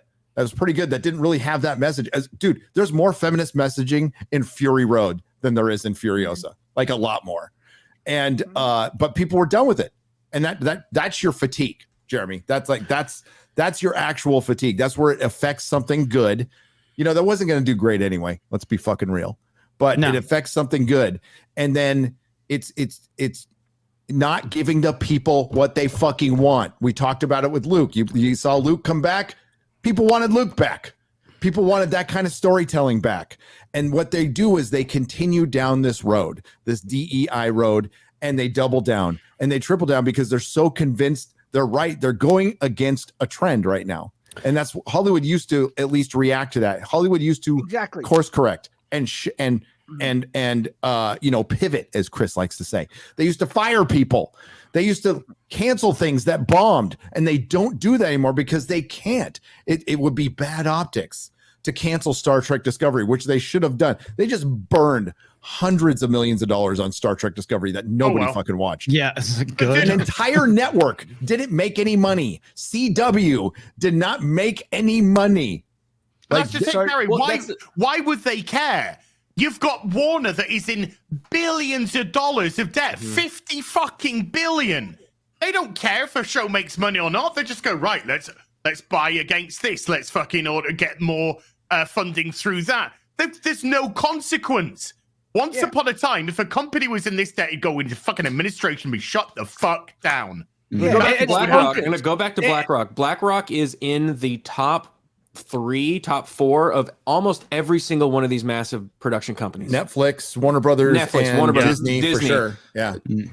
Paramount, all of these things, they're all in there. And the fucking dude said forced behavior. So when the Bucks comes up and it goes, oh, we're losing all this money, they go, oh, it doesn't matter all that much. When they say it, believe it. Yes, I'm in a hotel, by the way. Yeah, and when you have a company that manages like $9 trillion, I mean, they it doesn't matter have to fund anything at this point. They're playing the long game, like what Jeremy just said. They're playing the long game. Exactly. They can invest in the future because they can lose it now. Manipulate the future. Jeremy, as you pointed out, like their entertainment division, I'm not even sure how profitable it is. I'm not sure if it even turns a profit. Dude, it's like this. Video games, okay? Microsoft has never made a fucking profit off the Xbox 360. It wasn't about making a profit from the Xbox 360. It was about having the name Microsoft and the branding Microsoft into the younger generation. So the younger generation said Microsoft, Xbox 360, Microsoft, Xbox 360. Yep. Sony has lost money on the fucking PlayStation since the fucking PlayStation was invented. Sony is a massive fucking company. It was about younger people having Sony PlayStation. Sony, Microsoft, Sony, Microsoft. That's what it was. It was never about making money. It was about getting the branding out there and getting that name out there for the bigger scheme of things. That is what the fucking entertainment world is right now. It's not about a fucking profit off Star Wars or a profit off Marvel. It's about, it used to be, not anymore. 1000%.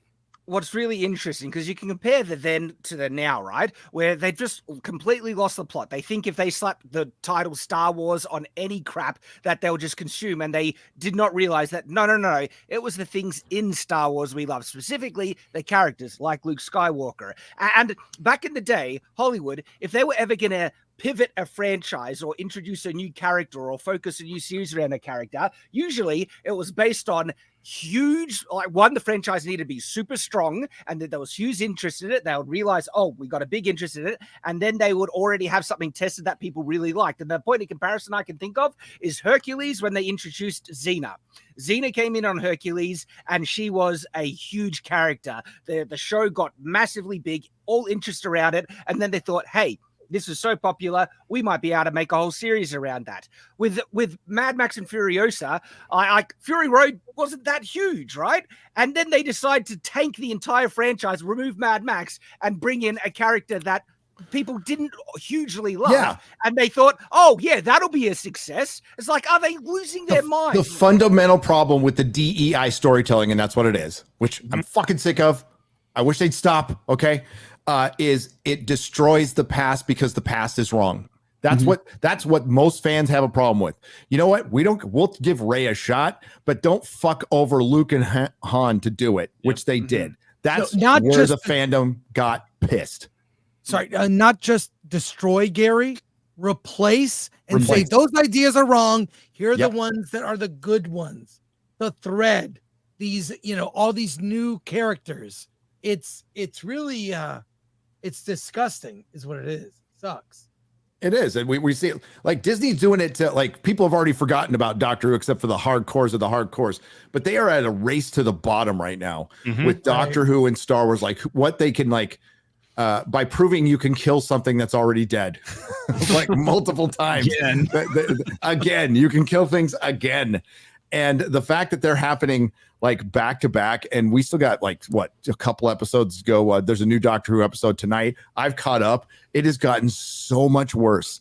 And if like Doctor Who kind of like had its Acolyte season 3 episode 2 episodes ago, it was so fucking bad.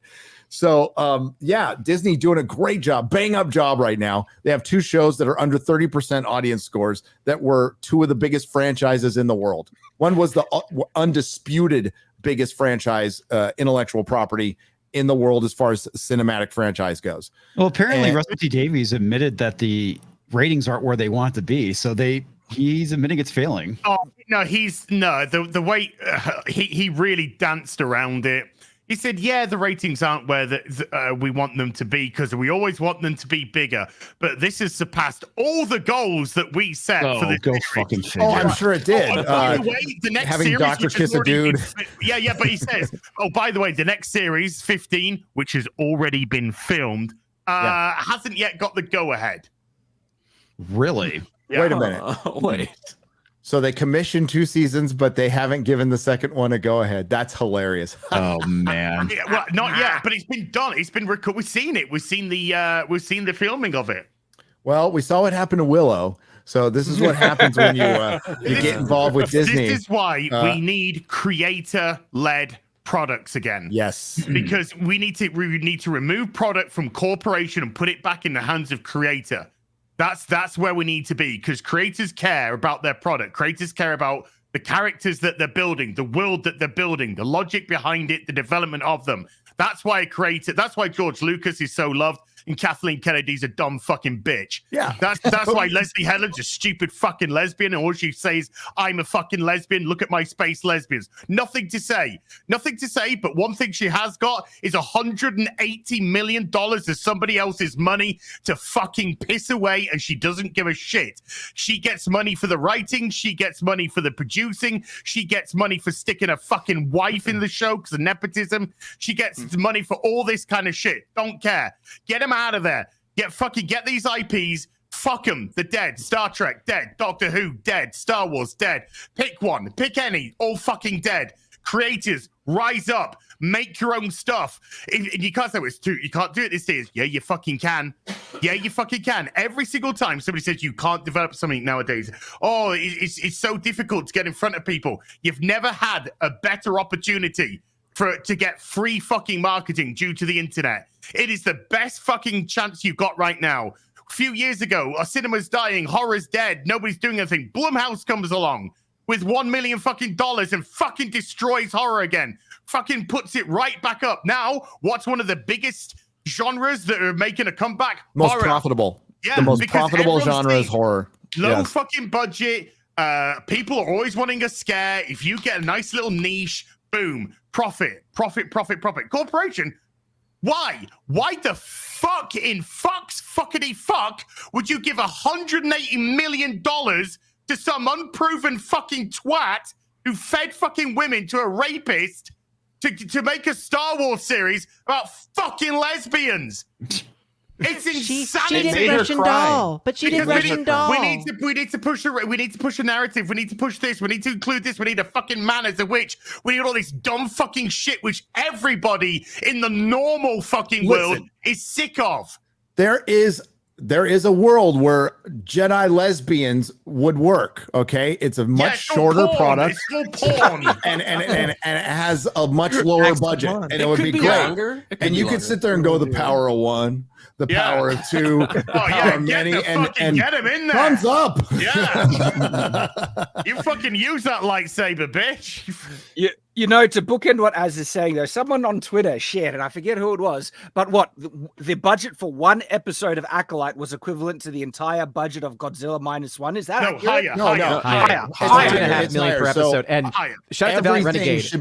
Everything should be measured by how many Godzilla -1s it costs. yeah. By the way, the total series is 15 Godzilla -1s. Holy, but also Valiant Renegade did a great job breaking these numbers down, because he said basically that the cost per minute of actual content is about like $800,000 per minute of actual content versus House of Dragon season 1, which was about $300,000 per minute of actual content, because of how little time of the show is actually there with actual contents there, with how much money they're spending. Like season 1 of House of Dragon cost $200 million, and they have like hour-long episodes almost every single time. And you can see the money in that show. You can see the money in that show. But for this one, oh my gosh. Yeah, like I watched Godzilla -1 this week. Friggin' phenomenal film. I bloody loved it. One of the best films I've watched in recent memory. And it looked brilliant as well. Like the amount of bloat and waste in Hollywood it's a money laundering scheme. It's just a complete friggin' thing to give the producers these massive pay cuts. That's what it sounds like now. Well, there's going to be a lot fewer producers and writers and people working in Hollywood thanks to the strike. And there's no Inside Out 2 and Deadpool and Wolverine that's going to save what's going on. And I think there's such a spotlight on the Acolyte for a lot of reasons, but I think one of them is there's nothing out right now. There's fucking nothing going on. And I think that puts more eyes on it. I do think at its core, just like we talked about with the Pixar kind of bouncing back because they have a good film out or a film that's not woke shit. People want Star Wars to be good. People want George Lucas's Star Wars. People will always have a love for George Lucas's Star Wars. And that's where I know people keep thinking like, well, if they get it turned around, and that's my stance, is like, it's not getting turned around. Like the hypothetical of, can Star Wars be fixed in a perfect situation? Yeah. If Elon Musk buys Disney tomorrow, Star Wars can be fixed in a few years. That's not realistic. That's just not going to happen. So in a realistic scenario, no, there's no realistic scenario where Star Wars is going to be fixed. It's just not happening. But people want that. People still want it, and they would show up if it was. But by saying Star Wars is dead, it's saying that Disney has killed Star Wars, and the current, creative process, there is no sign that shows that they will ever turn this around. And I don't believe that there's any chance that happens. Zero possibility. Yeah, if for people who want to take stuff literally on the internet.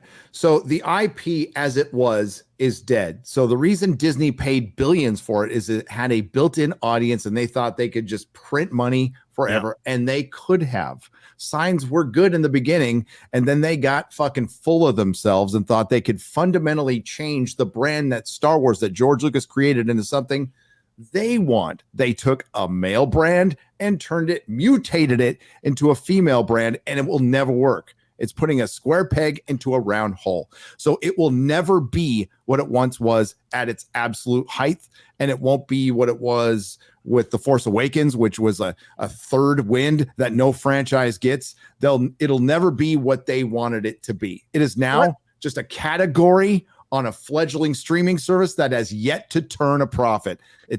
There hasn't been a movie in almost 5 years. It's crazy. Cinematic franchise. And can we break down the square peg into the round hole analogy a bit there, Gary? Because the fundamental DNA of Star Wars, which is war, guns, lasers, spaceships, right? That is stuff that is what guys like, okay? Do you see any of those things in Pride and Prejudice? Question mark, Like they want to try and take the fundamental DNA of what guys usually like in this brand and then try and repackage it to girls. It's like, they're not going to be into that. They're not even packaging it for girls. They're packaging it for feminists. Yeah, for middle-aged feminists. Yeah, girls are. By the way, an article came out recently, I think in the Wrap, where Star Wars is still like the fan base is still 70% male. Yeah, go figure. Hey, honest question. Do you think Kathleen Kennedy's seen any of this fucking shit? No. Do you think anybody on the board has ever watched more than a part of an episode of anything Star Wars or Marvel? Dude, has that any of the fucking cast?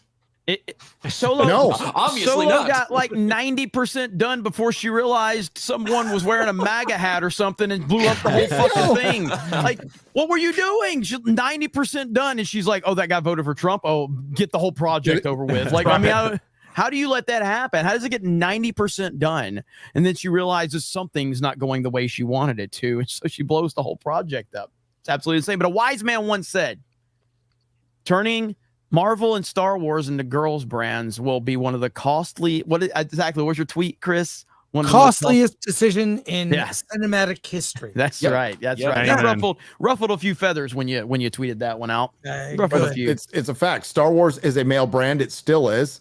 I think that 70% is a bit low, to be honest with you. I do. If they're counting somebody who buys maybe the occasional pop vinyl or watches half of an episode or a clip on TikTok, sure. Okay, we can say it's 30% women. Yes, there's women out there who love Star Wars for what it was. But it's I wasn't running into a lot of chicks buying the Hoth playset when I was a kid. It's just what it is. Like, there's nothing wrong with that, dude. Like, women like what they want or like what they like, and we like what we like. Yes, there's nothing wrong with that. I watched a little bit of Bridgerton. My brain melted. I can barely talk, but like, all right. Gilmore Girls is a thing. Fucking terrible. Okay, it was a thing. Gilmore Girls. Girls like that show. It is brain rot to me, but girls like it. Yes. Okay. It's okay. Bridgerton. Don't even get started. Don't make Star Wars. Gilmore Girls is actually a very good, well-written show. Pride and Prejudice is one of the greatest pieces of literature ever made, right? Can you just say you're gay instead of saying you're really gay? What I'm saying is there are... You can't even have like a fair take on here with us. Gay. Shut up! I like Twilight. Continue your fairy take. Continue your fairy take. You're not helping yourself right now. Yes, I like Twilight. Wow. I'm going to come out as mega gay. Yeah. That's what I'm going to do. He likes Twilight. Next time I talk about how much I like the Clone Wars, can you come on and take the heat off of me by saying I like Twilight? My chat crushing me today. We were so close to hitting 20,000 viewers, and then Shad said that. Oh, wow. What I'm saying is that there are fundamental things that girls like. Why are you gay? But no, come on. Pride and Prejudice, I'll stand by, one of the greatest pieces of English literature ever written. It is an amazing piece of work, but I don't enjoy it as much. What's as your Star favorite Wars. part? What's my favorite part in Pride and Prejudice? The opening, actually. It is a truth it is a truth universally acknowledged that a man of a certain fortune must be born to wife. It is brilliant wordplay. Like from a literature standpoint, Pride and Prejudice is a masterpiece, right? But I enjoy Star Wars more. Yeah, there is one. I enjoy Star Wars more because it has laser swords and space battles. Because that's awesome. Shock horror. Have you seen Pride and Prejudice and Zombies? Yeah. Half you of seen it. that one? Half of it. And I kind of like it. That's good. It was like, the BBC adaptation is still the best. The one with Kirsten Dunst isn't bad. But the old black and white one is actually pretty darn good. I appreciate Pride and Prejudice. Just I'm a man of culture, you see. yes, Gilmore Girls is good. Wow. Quotations, Shad. It's very well written. You can't deny that. Came this close to a record. Absolutely deny Came this close to a record at FNT. Start talking about fucking Twilight. No, Twilight is bad, but I enjoy it. I enjoy some of the themes in it. That's all right. If you acknowledge that it's bad and you say I like some bad shit too. I watch Vampire Diaries with my wife. I mean, here we go. Who's gay now, Gary? The key word is with his wife. San Francisco with my hairdresser wife named Mel. Super fucking gay. Really gay. That is actually, that is actually not as gay Twilight, as the Acolyte, which is the gayest Star Wars. Yes. According to Leslie Headland, of course. What's funny, I told you guys the story. So Piers Morgan's going to release so I'm on with a Critical Drinker with Piers, and they're mostly talking about Kevin Spacey, and we mostly don't say a fucking word during that part. Just stay out of it. I might have mentioned, Epstein Island, but there's these two guys, two gay guys on the show, and that Piers goes right to me and goes, "So is the Acolyte gay?" And I'm all, "Yes, really gay." Why can't we have our show? And it's like, it's yours, brother. It's yours, man. It's all yours. Go. I gotta for give it. Kevin Spacey credit. I mean, he's very much like dedicated. Now I watch Frank Underwood and I'm like, it's even more believable. Shout out to Kevin Spacey, man. He's an actor, man. Yeah, like they asked us, they You're on asked on us, this one, Jeremy. he's on some redemption arc, and I'm like, bro. So we were I mean, he was found innocent. So what's the redemption? The fucking people that were murdered? I mean, killed, died. I mean, died. That's the thing. Is in a court of law, he was found innocent. All right, he just was. But then there's the okay. Let me finish. Let me finish. My point was the court of public perception is never going to let him go, no matter what, because of his association with that dude with that island. And by the way, that interview with Piers did not fucking help him with that. It made it worse. No, his answers for that part was fucking terrible. And he was acting again, and it was bad. His whole like, I'm going bankrupt. He just needs to go start making videos saying, "What's up, Twitter world?" Just like OJ Simpson at this point. He should make Acolyte videos. Write a book if I did it. As Frank Underwood. He should make Acolyte videos as Frank Underwood. Oh my God. But like, do you know how to make a Star Wars writer disappear? Half the panel was upset about his improprieties in Hollywood, which is just fucking Hollywood, by the way. And then the other half was like, "No, dude, island, So, it kind of brought people together in a weird way, But I don't fucking know.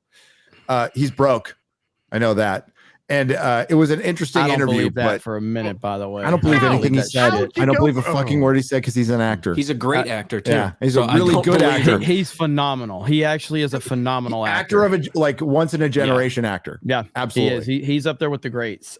He's phenomenal. And I'm not trying to say he's a literal piece of shit. I'm saying he's a great actor though. Oh yeah, he is.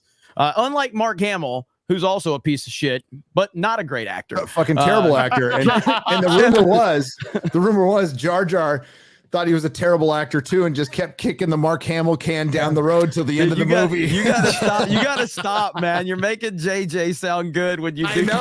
It's like, don't make me like you. JJ said, we got to figure out how to keep this guy quiet. All right. Yeah. Let Ryan deal with that shit. And then Ryan Johnson's like, I don't know how to make this guy seem like a good guy. Fuck it. We'll just give him green titty milk and turn him into an old hermit. That's all I can do. How about that? Chris, what do you think's going to happen? What are your theories of Smilo Ren? It's pretty obvious. It's that Anasea, it will be revealed. There'll be a kind of like how the thread is just a rewording of the Force. It'll be like a rewording of the "I am your father" thing. And the twins are gonna have to unite to take her down or turn her back. It's just, if you look at any fanfic, it's just, reword everything and make it mine. But now self-inserts and lesbian. Yeah. I have a prediction. With what actually killed all the Jedi. I do think it was May, but she got triggered. So there was going to be a conflict between the Jedi and everything. And there were all the bad things. Someone might actually get hurt. And she got so emotionally distraught that she was just so powerful, she couldn't control it. And she accidentally force chokes everyone, killing off the entire lesbian witch cult. And then she blames the Jedi for making her do it. And that's going to be that's my guess. That's a possibility.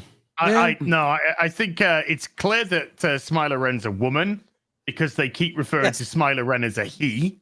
Right. So we know Star Wars, we know Disney writers are fucking retarded. So that'll throw them off because we keep saying he and not they.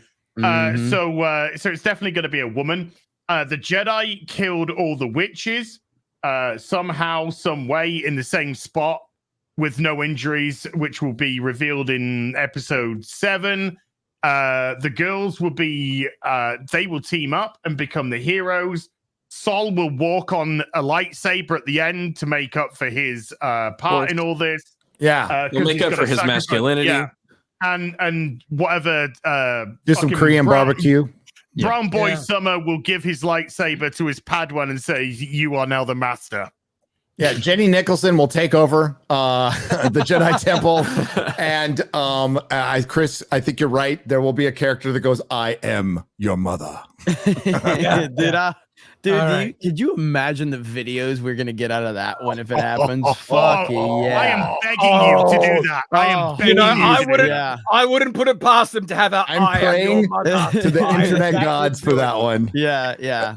Oh man, that was as hard as I was praying for the Marvels to come out, and this is the Marvels of Star Wars. It's like, how shitty can things get? Well, we're gonna lose more money than you can possibly imagine. That will show the chuds. You underestimate my power. If you break us down, we'll lose more money than you can possibly imagine. Speaking of breakdowns, Chris breaks something down here. Okay, look at Alan. The power of two. The power of two. The power of one. The power of two.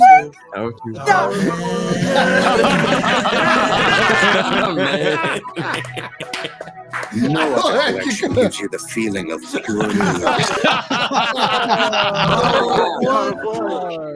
Beautiful. That's great. Beautiful. Jeremy, you got to bounce. Yep. Getting out of here. I didn't even think I was going to be here this week, but the Acolyte stuff was so bad. And I was like, fuck, I got to be here for this. But love you guys. Appreciate it. Hail to the chat. Almost broke a record. Next time we won't bring up Twilight. It was maybe it was my fault. No. We were on the verge of a record and Shad came out the closet. You would think that would bring in more people. That's what Disney told me. I thought if you went gay, that they would As it stands, tank. Thank you to the chat. We are grateful. This is the third highest live stream in the channel's history. It's amazing. Thank you. And we thought Gary's channel was dying after his first Acolyte video, so now it's back, so we're good. His channel was under attack. I got a couple emails saying before you go, Jerry. I got a couple emails going. It's about time you did an Acolyte video. I was like, bro, I've done 2. Okay, I've done 3. You know what's funny? Before you go, Jeremy, the partner manager was like, he came back to me with, well, it just doesn't seem like there's any interest in this subject. And I'm like, what? I went, bro, can I point to you my older Acolyte video that crossed 1 million because it spiked because of the fucking from 2 months ago? Yeah. And I had to show him that, and he's all, oh, okay, there might have been a glitch. All right, everybody. I'll see you next week. I'll see you next week. Hail Friday Night Tights. Bye, everybody. Hail. Cool. He likes Twilight. He probably does. Jeremy wears Crocs and pre-torn jeans, so he's got no room to talk about anything. For real? He wears Crocs. Yeah. Oh my god. Like, unironically walks around with Crocs on and pre-torn jeans like he's. So does my 10-year-old nephew. I mean, that he's 10. You know. I now want to talk to Black Garrett about Gilmore Girls. I reckon we could have a good conversation. Any kid wearing Crocs past 10 years old, that's abuse, by the way. It's child abuse. It's worse than having him grow up in a lesbian coven of witches. I think he watches too much Disney. I think he watches too much Disney. Yeah. I think he watched. We're going to get the soups. Quite a show. Chris, how you doing? Yes. Man? How you doing, brother? I'm typing I had to get that video because I wanted to show it. No, I'm doing good. I'm doing good. I should probably leave shortly, but if there's any soups that ask questions of me, Supreme Leader Stroke from Good Wrench for $10. Yeah, thanks. I'll take it. Yeah, baby. Hail Frank Gore, bit of fan since DVD Tuesday. Love you, buddy. Hail FNT from Joey Bag of Donuts for $9.99. Nice. Hail the Fellowship and special to Chris M. motherfucking Gore. Did anyone see the new Grizzy video? I have not yet. I love Grizzy though. Disney shows call out Nerdrotic while he sits next to his OnlyFans wife with her knockers in view. Well, wow. There you go. I got to see that. I have to see that. What I get called out for this time? Is it in the Grizzy video? Is it in the Grizzy video? Well, we'll check it out. Welcome back, Chris. Good to see you're doing well, man. Waka waka waka, says Christopher Miller. Thank you for $5. Luffy the Sun God for $9.99 says, question for Chris. Have any of your industry connections mentioned how the bigwigs are reacting to the rise of Eastern entertainment? Have you heard of any private freakouts? P.S. Loving the beard. I haven't heard anything about that topic in particular. I mean, it's weird because it was not a thing, but look at Netflix, anime, Korean shows, Godzilla -1 in the top 10. I mean, yeah, it's a thing that they have to pay attention to. So yeah, I'm glad because I've always watched that stuff. So now it's more mainstream. So there you go. Yeah, we've heard we've heard some TV showrunners a little worried. What's his fuck? God, produces comedies from the mid 2000s. Help me, Chris. I'm brain farting. Judd Apatow recently was concerned that the streamers are purchasing older shows and Eastern entertainment, and they're going to be taking a lot less chances on new shows. I think I recall everyone here saying that was going to happen. Yeah, pretty much. Yeah. And now it's happening because they're giving the people what they want. It's such a simple formula when it comes to pop culture and like tentpole. That's what you're supposed to do. You're supposed to give the people what they want. You get artsy fartsy with your independent films and you do the subverting of expectations. There's always a place for that. But with your fucking money, you don't fuck with the money. And that's what Hollywood did. And that's why they have a lot less of it now, Chris. Don't stroke, Chris. Hail the chat.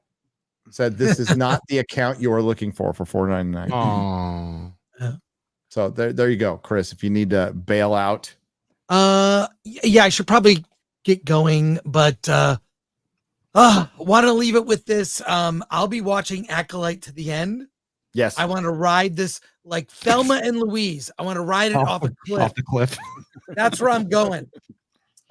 So that's what I'll be doing. And I have enjoyed so many videos. Gary's video, as everybody. I love it. I am loving it. So I am so much more entertained by everyone else with that, but I will not black pill because as much as these franchises suck, Doctor Who, Star Wars, there's always a little indie movie that gives me hope. Something that's not corporate made, that is a little thing. I have one recommendation I'll leave everyone with. And do me a favor.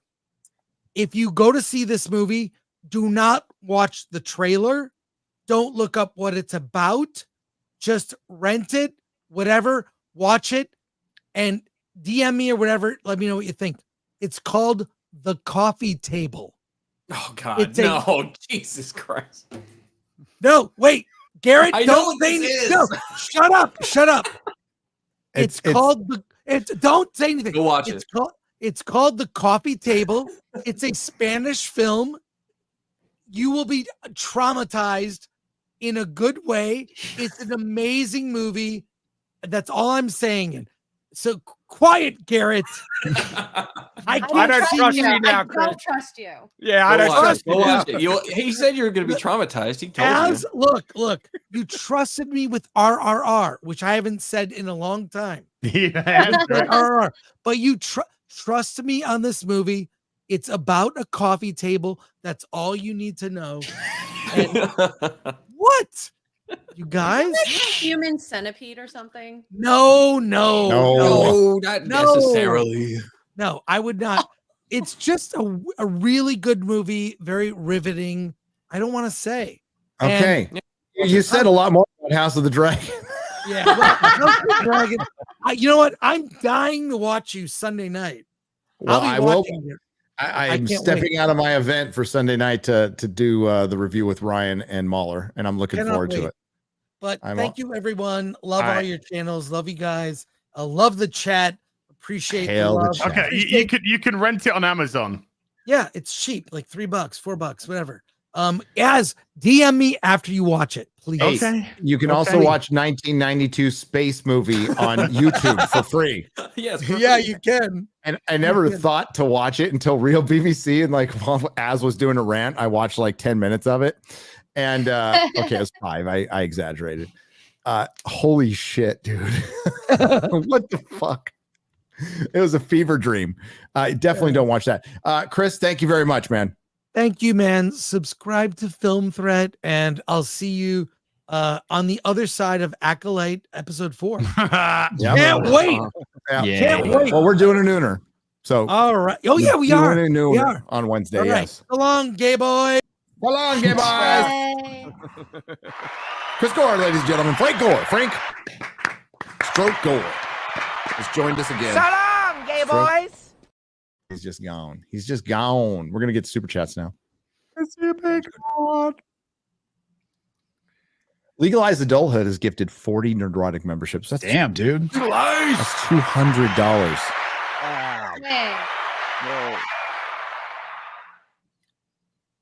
Oh, hey, Mel. Yeah, in the room. I just noticed. Oh, you're ordering. Make sure there's pineapple on that pizza. Hey, put some pineapple on that pizza, baby. Keep it Let's go. That's gonna tank the chat more than Twilight, Gary. Oh no! Come on. I mean, I could talk about how The Hobbit is better than the prequels, and then ridiculous. That'll piss him off even more. Smooth the DJ for 50 British pounds. That's proper money. Smooth, we love you. It's Friday. I wanted to give a shout out to the Dames and Dorks podcast. Hail the Dames and Dorks podcast, by the way. That's Lily, Dr. Rachel, Mags, and Nomi. They're all good friends of mine. Also, hail to Frank Gore, the Fellowship, and the 199 Go Tit. Oh, we haven't heard Go Tit in a while. Go Tit. It seems like everybody was traveling and had to go because that's the case. Chris forgot he was booked today. Ryan's I don't know what Ryan's doing. He's probably going to a KKK convention. Jeremy's obsessively following Trump, and we're at the Cosmic Summit in North Carolina. Northern Carolina, back when it was one state. Doing some gonna check out Randall Carlson. So it's gonna be who's that? Who's oh my god, crazy. It's on Joe Rogan. Go on Joe Rogan. Go watch his multiple interviews with Joe Rogan. So he's an ancient civilization guy, but he's also based as fuck and has some really, really good takes on the change of climate. Ooh. What was his documentary? No relation to Tucker? Well, he's in Ancient Apocalypse, which is on Netflix that you need to watch. But he also did a documentary in 1997 called Fire from the Sky. You need to watch. It's really fucking good. So we love Randall, and a bunch of other people are here. Ben from Uncharted X and Luke Caverns, Robert Schock, Megalithomania. So yeah, we're who's that? Hugh Newman and us. We're here. Gary Newman. Not Gary Newman. I like Gary Newman though. That's a good Gary. That's a decent Gary. Does he think the world is flat? Is he going to talk about that? No, none of them think the world is flat. Hollow, at least. Possibly. Now there's a couple guys that think it's hollow. You're getting closer. Cool. I'll take a little closer. Yeah. Hollow is my head. Guy Incognito for 50 Canadian pesos. Hey. If Master Torben spent over 10 years in a bubble and was a Padawan for 16 years ago, then he went from Padawan to Master in under 6 years. Isn't that faster rise through the ranks than Anakin? Also, why do lightsaber hilts look so cheap in this show? Well, again, Guy Incognito, they only had $180 million. Okay. Why are you being so harsh on him? Change. Like, it wasn't $200 million. All right. It was 180. Mikey Gussler for 50. DC News. In DC News, it seems like Batman 2 is going to be pushed back even further than already delayed. October 2026. It's not happening now. Bro, No. it's not happening. It's just not happening now because it was never going to happen, in my opinion, because it would truly cause brand confusion to have two Batman movies coming out that are completely different. Why do you think there's no Batman in so many Batman series? Why do you think they have so many series without Batman? Because it was this big concern of Warner Brothers would cause brand confusion, although they weren't producing anything with fucking Batman in it. Oh yeah, Gary. And now we exist in everything's a multiverse. Yes.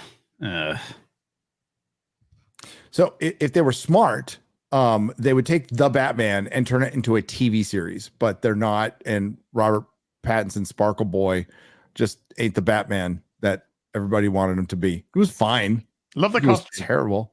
The costume grew on me a little bit. It felt like an old Batman costume, like a developing Batman costume. I'm just fucking over developing Batman. I'd love to see a Batman the animated series live action. That's perfect. That would be great. That's all you need.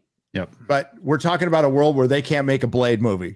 It's like, too difficult. Black lesbians should we have in it? 4 or 5? How about none? No. But we have to have at 6, least maybe at 6 least black 4. lesbians. But that's the hilarity. We all know that's the reason. The reason is they're wondering, how can we DIE this? How can we ESG this? How can we take it away from being Blade and turn it into little girl boss movie? How can we? That's what's causing the problem. It's a fucking vampire fighting vampires. It's not rocket science. Dude, we came up with a better plot. Blade fighting the KKK, like vampire KKK. Vampire KKK, yeah. Hilarious. It's called him the VVV or something. Yeah. I don't know. I mean, just call it Blade versus the KKK vampires. I mean, it fucking writes itself. It'd be awesome. So they're all just white vampires, all against, humanity. Blade versus True Blood. Mikey Gusler to continue that. So it's delayed until 2026. I know a Batman script that's finished that they can film and even release in October of next year. # make the Batfleck movie. They won't. Oh. They won't. It's not coming out in 2026 because that's when The Brave and the Bold is touted to come out. Yeah, that's when the other Batman movie is supposed to come out. Yeah. So you're gonna put? I mean, you Batman could. movie that's called after a comic that has Batman, but actually other people in it as well, like Wonder Woman, just to cause even more confusion. That's got Damian Wayne as Robin, who's the 4th fucking Robin. Oh, and the old Brave and the Bold was like an out of continuity book, like Marvel Team Up, right? So,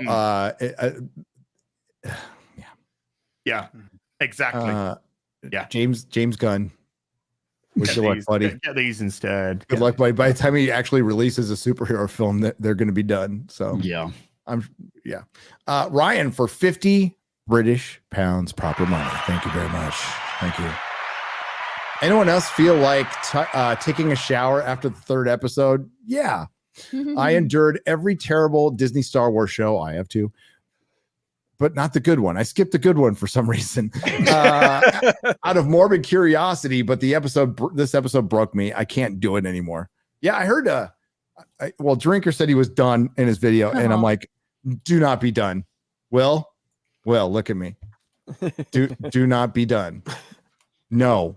You're not done. You're going to see it through. You're going to do every fucking episode, get 3 million views per video. People want to hear what you think. Get 30,000 people on your live streams and make Star Wars Theory talk about Dave Filoni.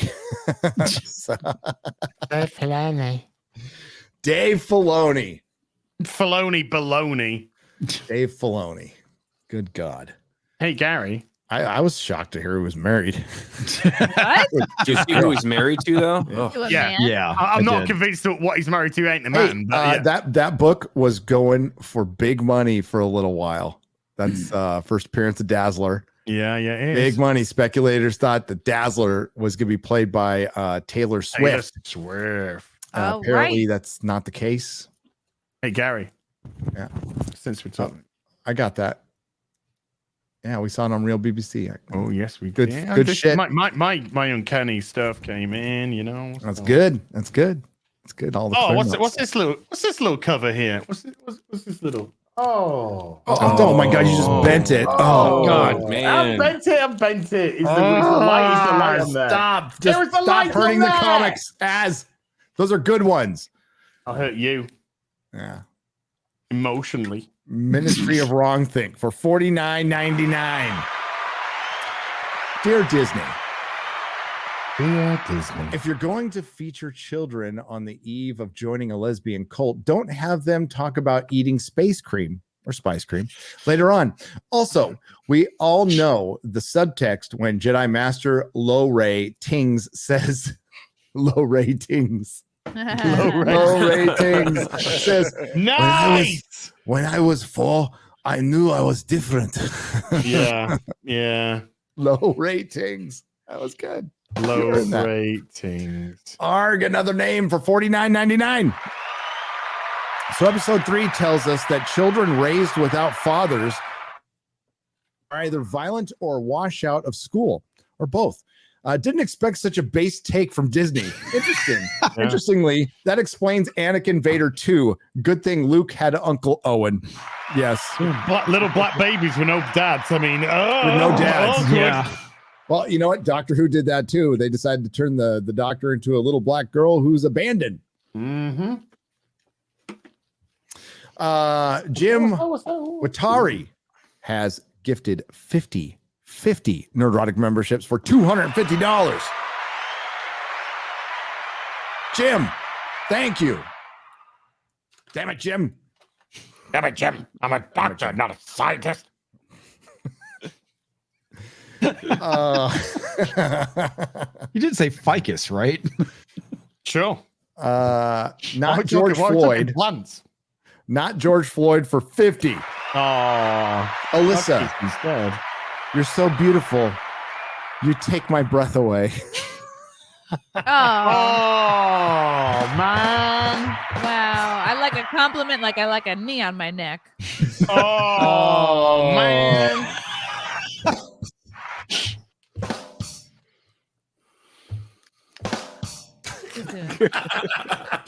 Cerebus 09 is gifted 10 Nerdrotic memberships for 50.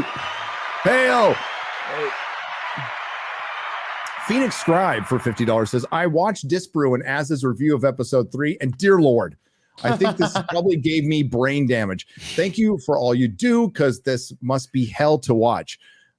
May the sun never set on the Fellowship. Hail the Fellowship and hail FNT. Hail to you. Honestly, I don't know who watched the members who watched my watch party. I was laughing like when they started doing the musical number. I pissed myself. It was so fucking funny. So like this is the funniest shit I've seen in years. And the fact that they take it seriously, it almost comes off like Airplane. It does. Yeah. It does. I said it, on Real BBC, but like. Az and Disbrew and yours truly and Drinker and and Mahler and whoever else is making videos here. All we have to do is describe what's happening in the show. We don't have to add any flair, jokes, or anything. Just describe events in the show, and that's the joke. Wow, that's the joke. The fact that it's real is the joke. Yeah. Just stick a meme in every now and again to make it look like you're actually doing something yourself. But it's like this show is memeable now. Like I carried it, I created it. The fucking singing, which is like interpretive lesbian dinner theater, like whatever the fuck that was. It was just funny.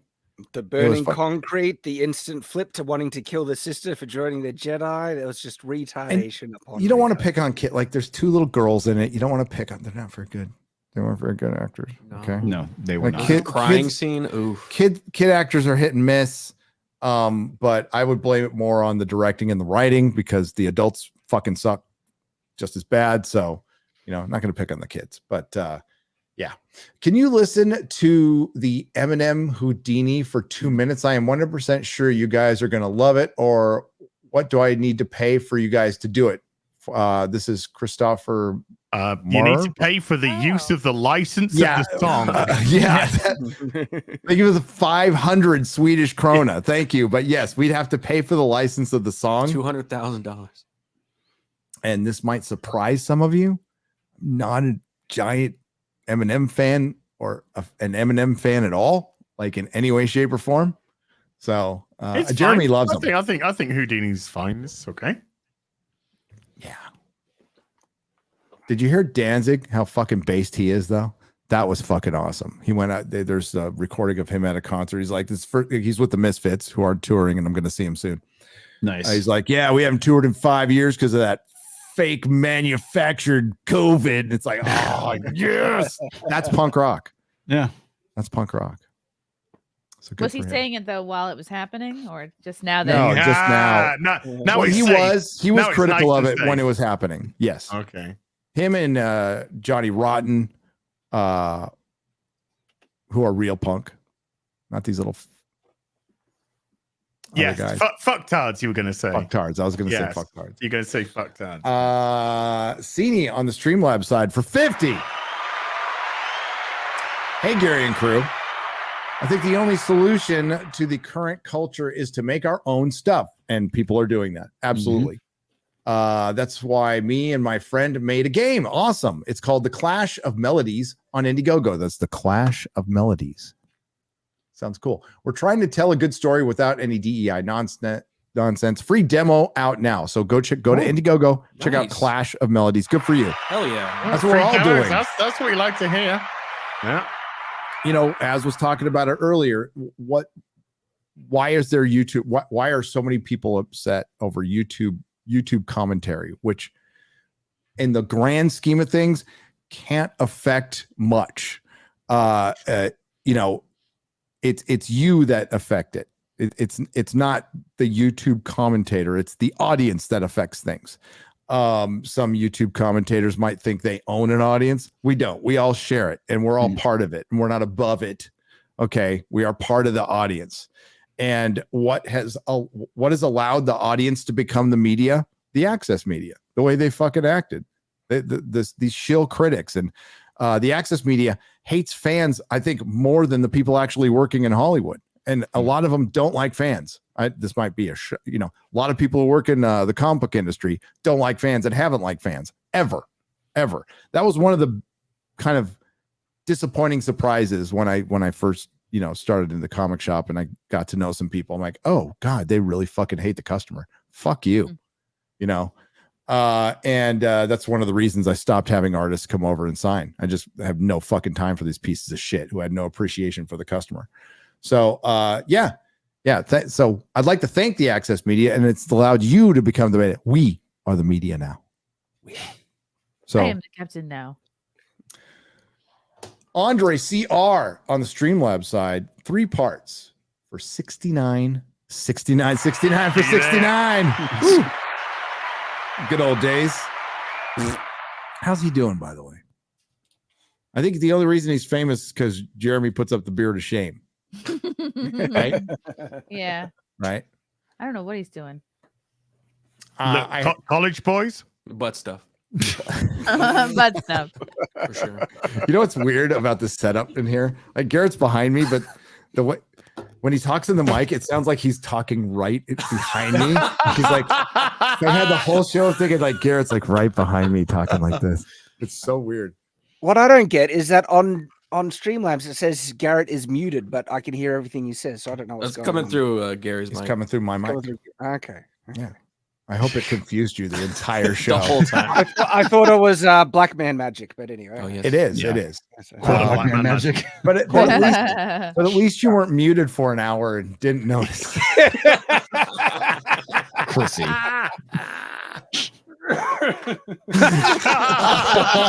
Oh, Chrissy. I'd turn my camera off too. I love Chrissy. Dude, she's just had a baby. She's a mom. She's working. She's gonna be doing stand up again. That's some more. That's fucking awesome. And still watching That's these trash tough. shows. And still watching these trash shows. I watch them while I'm breastfeeding. There you go. I wish I was. What? You wish you were breastfeeding or something else? Either way, it's funny. You're doing the feeding or you're feeding. Interpret it how you wish. Either or. Oh shit. Wow. Andre CR again. Hale, I heard LucasArts was looking for some ideas for the score on the Acolyte episode 3. So I submitted a song I wrote, but they said it was too on the nose. Here are the lyrics. Can you tell me what's wrong? To my surprise, a couple of lesbians fight, witches getting loose, y'all getting down near a hole. The thread was flaming, out of control. It was so entertaining. When the building started to explode, I heard somebody say, burn, baby, burn, lesbian inferno, burn, baby, burn. I'm not going to sing this, by the way. You should have got somebody who sings. Burn, baby, burn, lesbian inferno. He said somebody that sings. Hail 199, Nerds Unite. Yeah, and I did say somebody who sings, and I didn't hear somebody sing there. So this is what happens when you give her 9 fucking words. Oh, I know, right? You're welcome. And that was that's just for the weekend, so she can't talk the rest of the weekend, like even in real life. Lucky you. I know, right? Grendel Vivat for 50.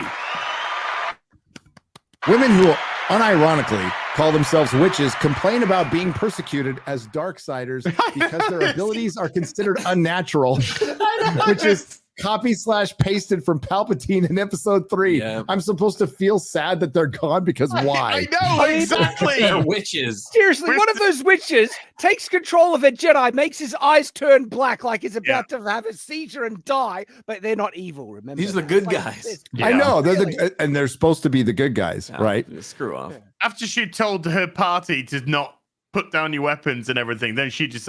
There was so much contradiction and hypocrisy through the whole episode. That's why... Dude. Written by a fucking... I can't even say it. The conversation after that point, it felt like it was written by two people who did not talk to each other. Yes, yes. It's like they just put the script together. Coming out of the mouth is somebody that can't hear what they're fucking saying. Yes. I could not believe what I had to call them in the middle of the night. I'm like, what the fuck is going on in this scene? I've watched it 4 times and I don't understand it. And they didn't understand it. So, okay. So the computer, or the engine or whatever, remember like after Mother Anastasia gives her training to the 2 twins by pushing one woman and pushing 2 women. And pushing 2, yeah. And then she pushes the girls down where they almost hit their head in the fucking steps. So then the other mother gets up and looks at the computer like, we heard some knocking noise. What the fuck was that? There was no knocking noise. She just looks up. I didn't hear anything. And then I see her get up and go to the generator and look around. There's nothing there. But in episode 7, probably, when they do the flashback from a completely different perspective, probably from Saul's perspective, we're going to see them like fucking around with the generator and shit like that. And all fucking over hate Mystery Box. They're so clever. They're so clever, these writers. They're not, because they gave us an episode of nothing. No, they're clever. Dude, that was lost. It was like, here's multiple perspectives of the same scene, so it saves us time writing. Yes. That's what fucking Mystery Box is. Yep. So we don't have to characterize people. When you don't have any people who's talented enough to write. Or hire talented writers. Yeah. There you go. There you go. It's there you go. cheap. Yeah. Peter Gorambe for 50 Canadian pesos. Not Harambe, Gorambe. Leslie Headland made a show called Finding the Asshole Chapter 3. No, she didn't. She did. This Wait, just for real? found it. This just found it, yeah. No. I'll share this. I'll share this. I'll share this. What? How can I not know Leslie Headland made a show called Finding the Asshole Chapter 3? Oh my god. Let me know. Let me know where it is. Wait. What the? Is this a medical show? Yeah, sure. Let's go with that. Oh yeah. my Oh, What? So is there multiple? Is that the name of it? Well, it's a short. chapters So 1 and 2 about. Exactly. What are you finding on that one? Why everyone hates the Finding the Acolyte? front Some guy hole. called Johnny Love obviously found this, and then Disparu's Why gone. do we need 3 chapters? We could have found it in the first chapter. Yeah. Well, clearly they didn't. Maybe because the lesbians are looking for they're looking for another hole. That third Yeah. episode of the Acolyte Next hole. could have taken place over 5 minutes. Yeah.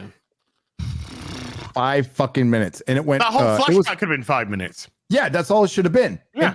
Okay, May's still alive. That was the big revelation. Well, we knew that because we saw her in the first 2 episodes. Right. So what's the other big revelation? There was a fire in a stone structure. Okay, I guess it's a revelation that there was a fire in a stone structure. But these are the people who had a fire crackling in space the episode before, 2 episodes before. And an oil lamp outside of an electrical fucking facility with electrics. So like instead of her saying goodbye to the whole like lesbian witch crew, everything just imploded, and then the guy saved her. And then she said, well, before she left, May said to Osha, who was going to leave to become a Jedi, Chrissy, said, I'm going to go. And May, her sister, said, no, I'm not going to let you leave. You're going to stay. And she said, well, how are you going to make me stay? By killing you. Yeah. Yeah. As any normal human being would say to their sister. Have we talked about the fact that she's like, how old is she now? 9, 10? 8 in that episode, I think. Yeah. That's the same age as Anakin. And they were like, Anakin's too old to be trained. Good point. Yeah, but Anakin wasn't a black female. Yeah, exactly. Yeah. Exactly. And Palpatine wasn't a black female, and that's why he couldn't create life, and Mother Anastasia could. Easily. Because that's creativity now, is we're just going to do the same thing except with the woman, and they'll do it better. Okay, let's go. Yay. Peter Garambe, not Harambe, for 50 Canadian pesos again. The power of many, in quotes. Verbal vomit sounds like something a corporate manager forces his employees to say in order for them to keep their jobs. Oh, I've been in those meetings. Oh, yeah. God, I don't miss that. I loved it when I was watching your video, Gary. And thanks for watching my video. Just this once. And I wanted to put the clip in myself, but I was too busy just fucking losing my mind. When you put the Norm Macdonald. Oh, this just sounds like some commie gobbledygook. It's just like, yeah. It's like I'm saying in my video, this is just some commie gobbledygook. And then I was going to put Norm saying that at one point. And I forgot to put it in. That's saved, bro. That's in the file. That comes out a lot. Because God bless Norm. Yeah. The world is not a better place without him, man. Amen. Amen. Dark Wing Schmuck for $50. You're using the term immaculate conception wrong. It does not refer to conception in the womb of a virgin. It refers to the Blessed Virgin Mary being conceived without the stain of original sin in her soul. She is the immaculate conception. Okay. Oh. But we're just talking about a baby appearing in a fucking womb, and people use that now. Yeah. So it's become kind of the shorthand term for babies being born without a father doing the job. Yeah. Yes. Without a dad doing vag stuff. Yeah. Vag stuff. A jizzless birth. That's how I explained it to my son when he sat down. I was like, you want to hear about the birds and the bees? We're doing vag stuff. That's how you came to be. So he goes on his first date. Is this where we do the vag stuff now? Yeah. Is it vag stuff time? I would totally do that. Oh, I should have done that. I should have trolled my kids like that. God damn it. There's so many missed opportunities as a father. Yeah.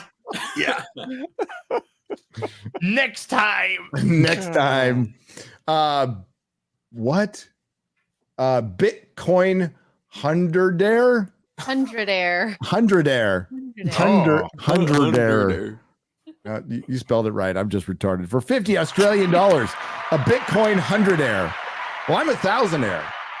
So there you go. But I haven't used Bitcoin. I just have many expensive back issues. I have swords. Cool story, bro. Cool story, bro. First super chat, longtime lurker. Oh, okay. Nope. Nope. There it is. I'm on the road. Harry, it doesn't matter where you are. It's still the same button. No, it's not. It's on the different soundboard. It's the pink button. Why don't we just set it up so I should have set up your soundboard. Yeah. Oh. Just a soundboard. I could fix it at any time, but why? Do it. I can fix him. That's what Melissa said. She's still trying. Just like what, nodding in the affirmative. So I'm watching in Australia with my son Logan. Hale, that's a proper name for a son, by the way. It was his 11th birthday yesterday. Happy birthday, Logan! And it would blow his mind if he can get a happy birthday shout out. Logan in Australia, happy birthday! You got a great dad. Birthday. Yeah. Happy birthday! Happy birthday! Here comes puberty. Ooh. Woo. It's also Frank's birthday today. Hey, happy birthday, Frank! Hey. And Trump. And who? Happy birthday, Trump. Trump! Okay. Trump. I have the best birthday, the only birthday. It's the most There were good magnificent birthdays on both sides. On both sides. There's good people on both sides of my birthday. How do I say this? Smatayu? That's good for $49.99. Hell, if 80s Whoopi Goldberg Muppet came up to me and told me to attack her with all my strength, I'd probably piss myself laughing. Well, that's the part of the show. The guy laughed, and that was the crowd. Yep. Oh. Is it true that in The Boys they've just made Frenchie gay out of nowhere? Yeah, he was gay. Wow. Frenchie's In gay. the comic. Yeah, okay. Yeah. I thought Everyone's based I gay. thought he was into the mute chick. Well, he's bi. Okay. Oh. Here's the thing: girlfriend, is too. The Boys is not the comic book anymore. I watched 15 minutes of it, and it's like they're really. Now people are saying, I know some of the critics who like it are saying, like, "Hey, they're really going after MAGA, and they've taken the gloves off." They have been. That's been the whole show. Like season 2. What the comic was a commentary on corporate America and celebrities. Yeah. Right. It got political too, but it wasn't as like bad as this. The comic is much better. I wouldn't even accept a cameo in it at this point if they asked me to be in it. Oh, maybe I would, but I'd wear.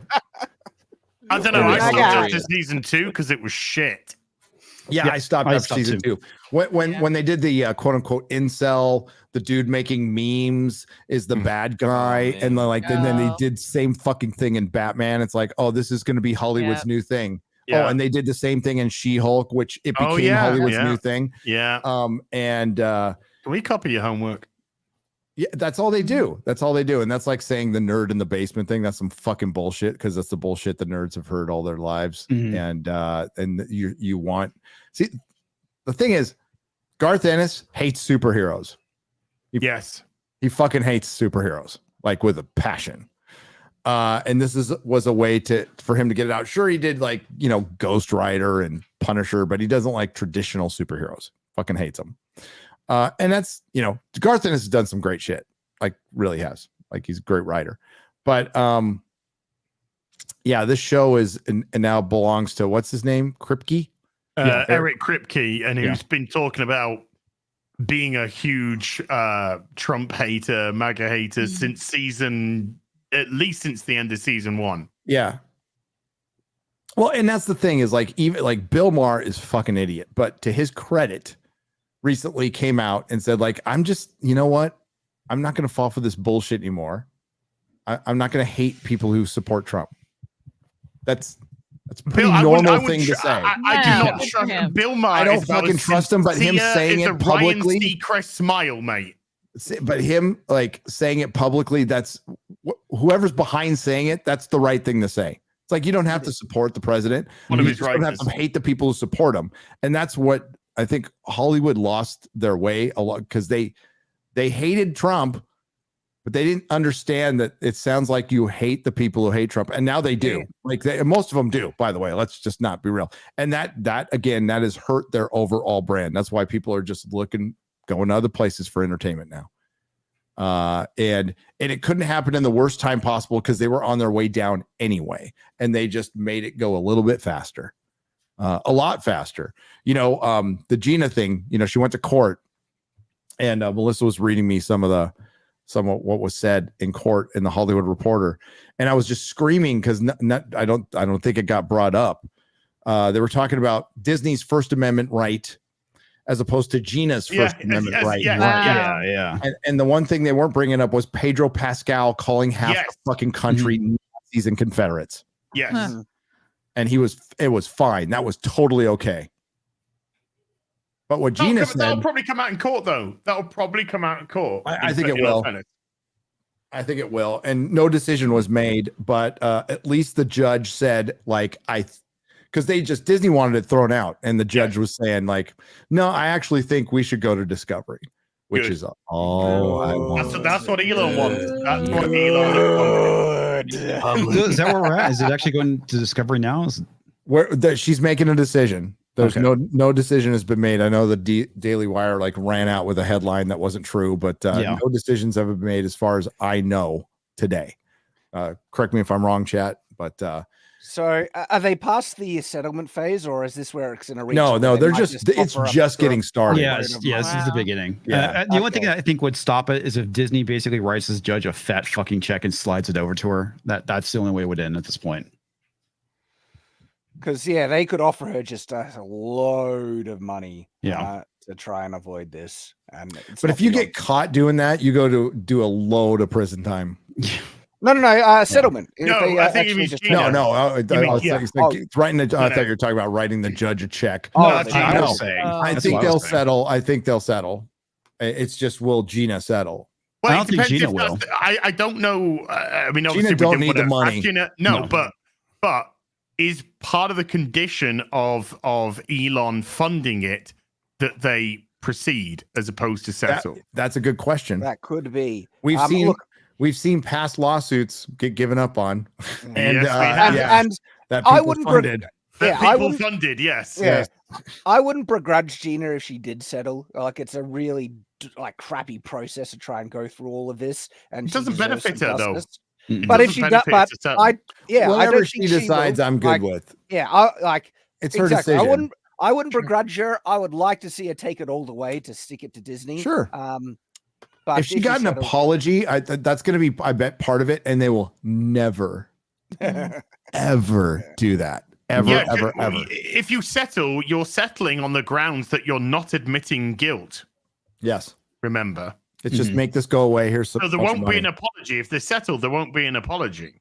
And I would love an apology to Gina, an apology to the fandom. I mean, this is like pie in the sky shit that's never going to happen. Right. But I would love to see that. I'd love if they just sacked Pedro Pascal to balance the books. That would be fucking funny. Yeah. Victoria Alonso getting fired was pretty huge. Like when that happened, I was what the fuck? Yeah, I was shocked. Holy shit! Largely surprising. Yeah. Not much. But you can tell they were looking.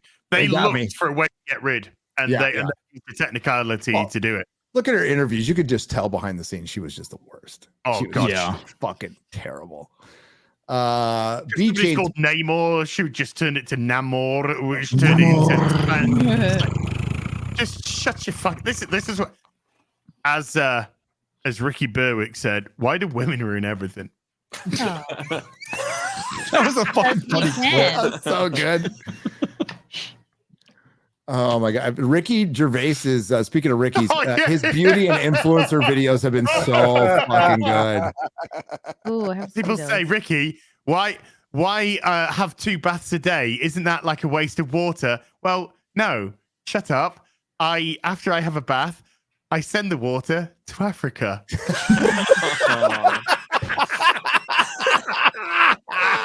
Ricky Berwick bathwater? Not Ricky Berwick bathwater? No, Ricky Gervais is bad enough. Ricky Gervais. BJ315 for 100. So I saw The Phantom Menace when I was 4 with my dad, who himself grew up with the original trilogy. He bought the Lego pod race set for us. Ooh. We would run around the house together, racing Anakin and Sebulba for hours on end. Kathleen Kennedy and Leslie Headlamp have never felt that what Star Wars truly means to us all. Yep. I mean, that's where I can connect with the prequel fans. I used to have my little die-cast Millennium Falcon and a little die-cast X-Wing, and I'd play the soundtrack, and I would do the fucking Death Star run over and over, and then I'd then I'd do it like ELO music and Queen music. I'd had Space Battle. Like that's what I did because I was a lonely kid. But it's all good. I had fun. Doing it. Oh yeah, good memories doing stuff like that. Me, it was just like lightsaber fights and battles all the time, and I had to get Return of the Jedi on repeat, man. Me and my brother jumping on couches and smacking each other with swords and shit. Like running Sunday night at 7 on the West Coast, listening to NPR radio of all things, waiting for the Star Wars radio show to start. It was, and they based it on the novels, so you got extra stuff. Right, nice. It's really fucking good. If you haven't heard, you can still get it. You can go you know, one of my sons, he's only like 6. He got his first lightsaber toy for his birthday, and then my 2 little boys, for the first time, running around having a lightsaber fight, bashing him together, and I was like, it's good to be a dad. It's the little things in life. Yeah, man. 2 little when boys. When your son walks up and says, Tian says, I want to watch the entire Ash trilogy and Ash versus Evil Dead. And you just my eye, son. Hang on. Somebody cut an onion. Melissa, you cut onions.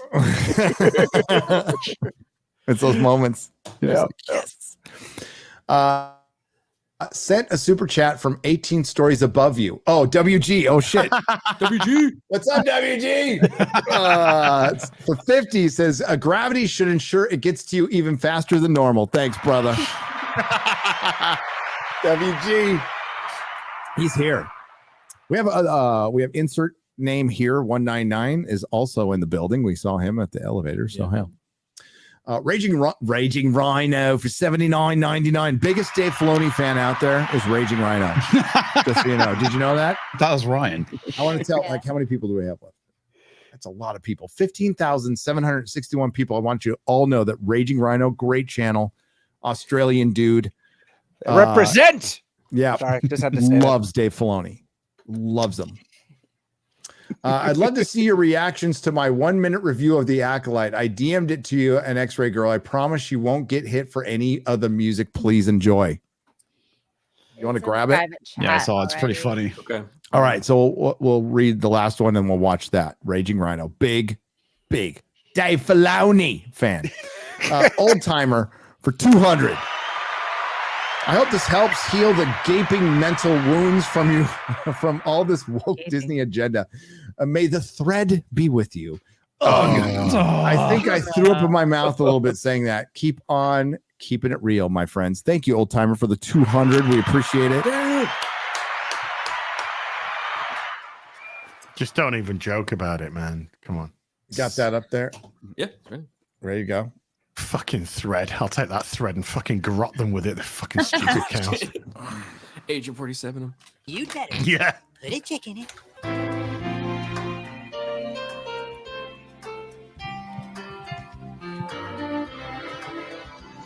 Suspicious amount of women. Yes. Wow. Fucking gay.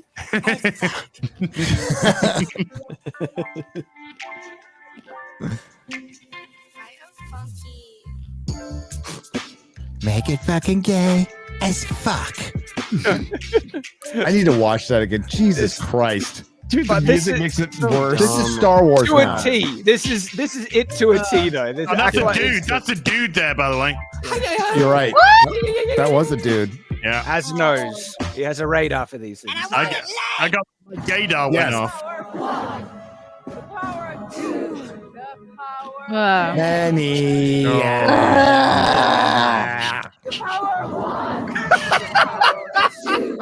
No.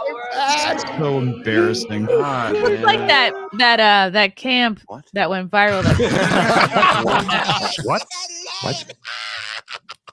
You know, there's a part in the Into the Pandaverse. So like when Cartman is trapped in the other world and all the women are talking about the paper trigger and he's just laying on his that's pretty much me watching the fucking show. I mean, but the Acolyte is the most perfect encapsulation of the South Park theme. Is right. It's just like they did it. No, they oh my God. When already South been Park doing came it. out, they were like, fuck. Yeah. It was in production and it's like, Our amazing plan has been revealed to all. Maybe nobody will notice. Maybe. Maybe not. Power of Gary. Oh Someone in the God. chat. No. Dude, this was a fun show. I'm sorry we got to cut it off short, but We have a shout out though. Before we have a shout out. What are we shouting out?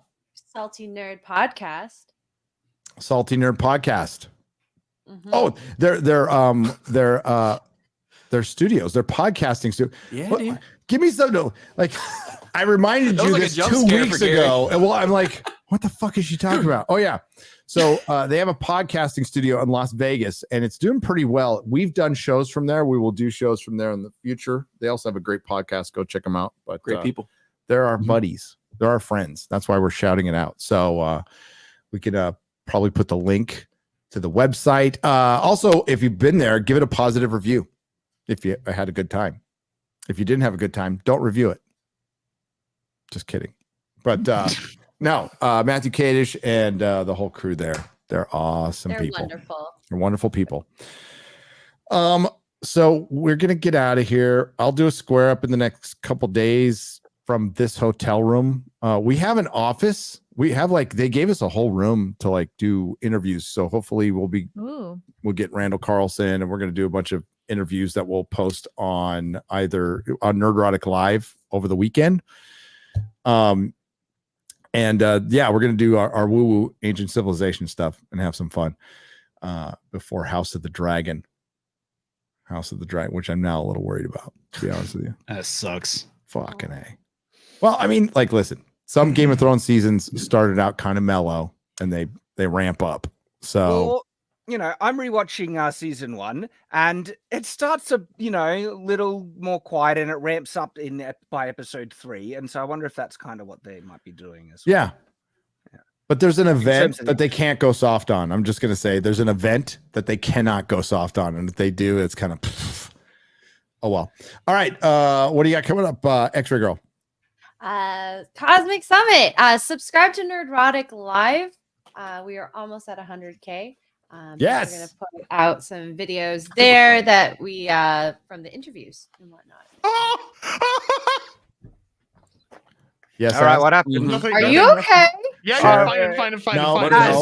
You sounded like you had an orgasm, man. You have to explain this. You don't sound okay. I was not watching anything on the other monitor, and something crazy happened at all.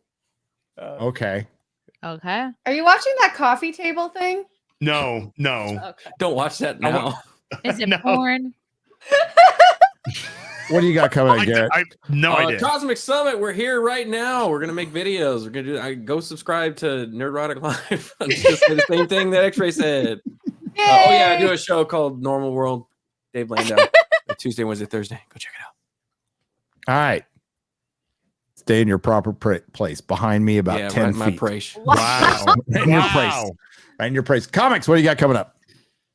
Probably more content around the Acolyte. It's basically like hitting yourself in the head with a hammer because it makes you retarded.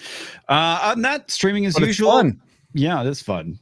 Watching everything that you care about burn to the ground again for the third time. But yeah, I stream every Monday, Wednesday, and Thursday. And you can find me here on Friday Night Tights, as always. Great hanging out with you guys. And check out beachpunk.com and comicsvision.com if you want to go check out merch. Sorry, beachpunk.us.com. That's it. Gotcha. That was less confusing. Yeah, totally. Chrissy Mayer. Hello. This was so fun, guys. Thanks for having me. Simcast on Sunday, 9 p.m. Eastern. I have Heidi Briones, Brutal Brittany, and Tugs on. And then Wednesday, I am interviewing Razor Fist at 5 p.m. Eastern. So check out my channel for that. And subscribe. I'm very close. I think I'm at 93K. Not that close, but I would like to get to 100 before I die. There you go. Subscribe to Chrissy so she won't die. Okay. Think of little Frank. Oh, little Frank. Shad. You know, I'm a little sad Ryan's not here because he got so pissed off with me last week about complaining of all the stuff people are sending me because people have sent me more stuff. So this is my new one right here. It's look at the size of this knob on the end here. Nice job. That's what he said. That is Get a close up. Oh, you got a big knob, right Shad. here. But it's come with a pretty nice Wow. scabbard. I'm looking forward to reviewing this one. That's pretty cool. looking. Yeah, and you know, if I've just signed another deal where another company sending me another 6 friggin' swords. I don't know what to do, man. I just can't. You need see a sword that. room. I might actually send one as a gift to him, just to soften his dead heart. Good luck with that. Just say good luck, man. He might like the large knob. That is true. So. Soften his hard knob. Okay. Wow. But things are, chugging along. We got heaps of reviews and fun stuff on Shadowversity. We looked at a weapon from Bloodborne recently, and having fun laughing at the Acolyte over on Night's Watch. And I think they're going to be doing some live streams on Night's Watch, getting those started again. So we'll see how that goes. Get it going. Yeah, House of the Dragon's coming back. Oh baby, oh baby. and Rings of Power. Rings of Power. As what do you got coming up? Sunday afternoon tea with Az, and then Sunday fun. Is there any Sunday fun day this week? Maybe Garrett and I won't be there. I don't know. No Sunday fun day. No Sunday fun day. But I might do something, or maybe we'll sort something. We'll sort something out. Maybe Kara and Mr. P or something doing some Dark Tide or something, or I don't know. So there's that, and then I'm gonna milk this Acolyte show like a lesbian milks a titty bag. Because this thing is it's just peak trash to mock.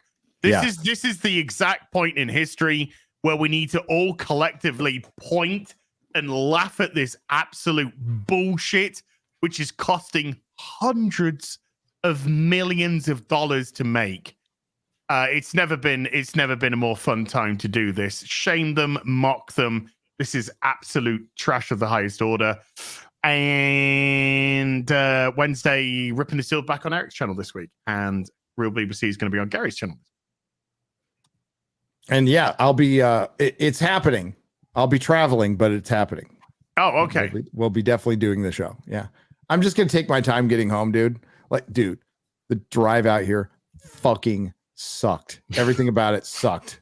And I love driving, but I was like, by the time I was done, I'm like, I'm getting on a fucking plane. Fuck this shit. Atlanta. Wow. LA. Atlanta's LA. The traffic there is fucking retarded. It's bad. The speed limits are, I'm from Texas, so we get to go 80, 90, like going 60. Fuck that. It's gay. It's gay. And I like it. Yeah. It took us so fucking long to get here. It's like, yeah. So yeah, I'm probably going to fly Boeing before I go through the fucking Atlanta traffic again. It's terrible. Louisiana was beautiful though. We drove through Louisiana. It was all swampy and green and it was fucking beautiful. Bridges are gorgeous. God, that was great. All right. So House of the Dragon live stream with Ryan Kinnell and Mahler at it'll be 10:15 p.m. Eastern, right after the show airs on this channel. Forbidden Frontier will be sometime. We haven't decided because we're doing Forbidden Frontier stuff. So hopefully we'll have lots of recordings for you in its stead. And am I forgetting something? I don't think I am. Oh, that's it. Who's coming on next Friday? Little Platoon. All right. All right. Little Platoon. We're going to talk more Acolyte and pronouns in Star Wars. That'll be really exciting. That'll be really, really fucking exciting. So thanks to everyone for coming on. Thanks to all the lurkers, everybody who participated in the chat, everyone who left a super chat donation. You help keep the lights on. Thanks to the Nerdrotics for all your help. Who's streaming next? Do we want to? Adam's streaming. Who else is he playing guitar? He's playing guitar. He's playing guitar and Today Cobra. Yeah, Today Cobra. Today Cobra is going to be. I think he's going to talk about Trump. Are you guys really? I don't know. I don't. Wow. Not convinced. I need some clarification on that. Yeah. So go check out our I friend streaming. I heard he's going to talk about his boyfriend today. Oh, Trump. Yeah. Trump. Do you think Jeremy has a Trump poster like on a ceiling? Dude, he's got a Trump fucking body pillow. It's just like a shrine for Trump in his closet. It ain't in the closet anymore. Back. It's well out of the closet. He's got a Trump stamp on his back. Wait a minute, that was good. A Trump stamp. Trump stamp. Wow. That's Trump. Well played. There we go. Oh, there's a legion of memers. Go get him a Trump stamp. Yes. Trump running a dinosaur. Thanks to everybody. It was an awesome show tonight. Thanks for showing up, and we will see you next week and get it all started again. Let's do it. See ya. Are you gonna? Good night, everyone. Or should I? Bye. Bye.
Do not come.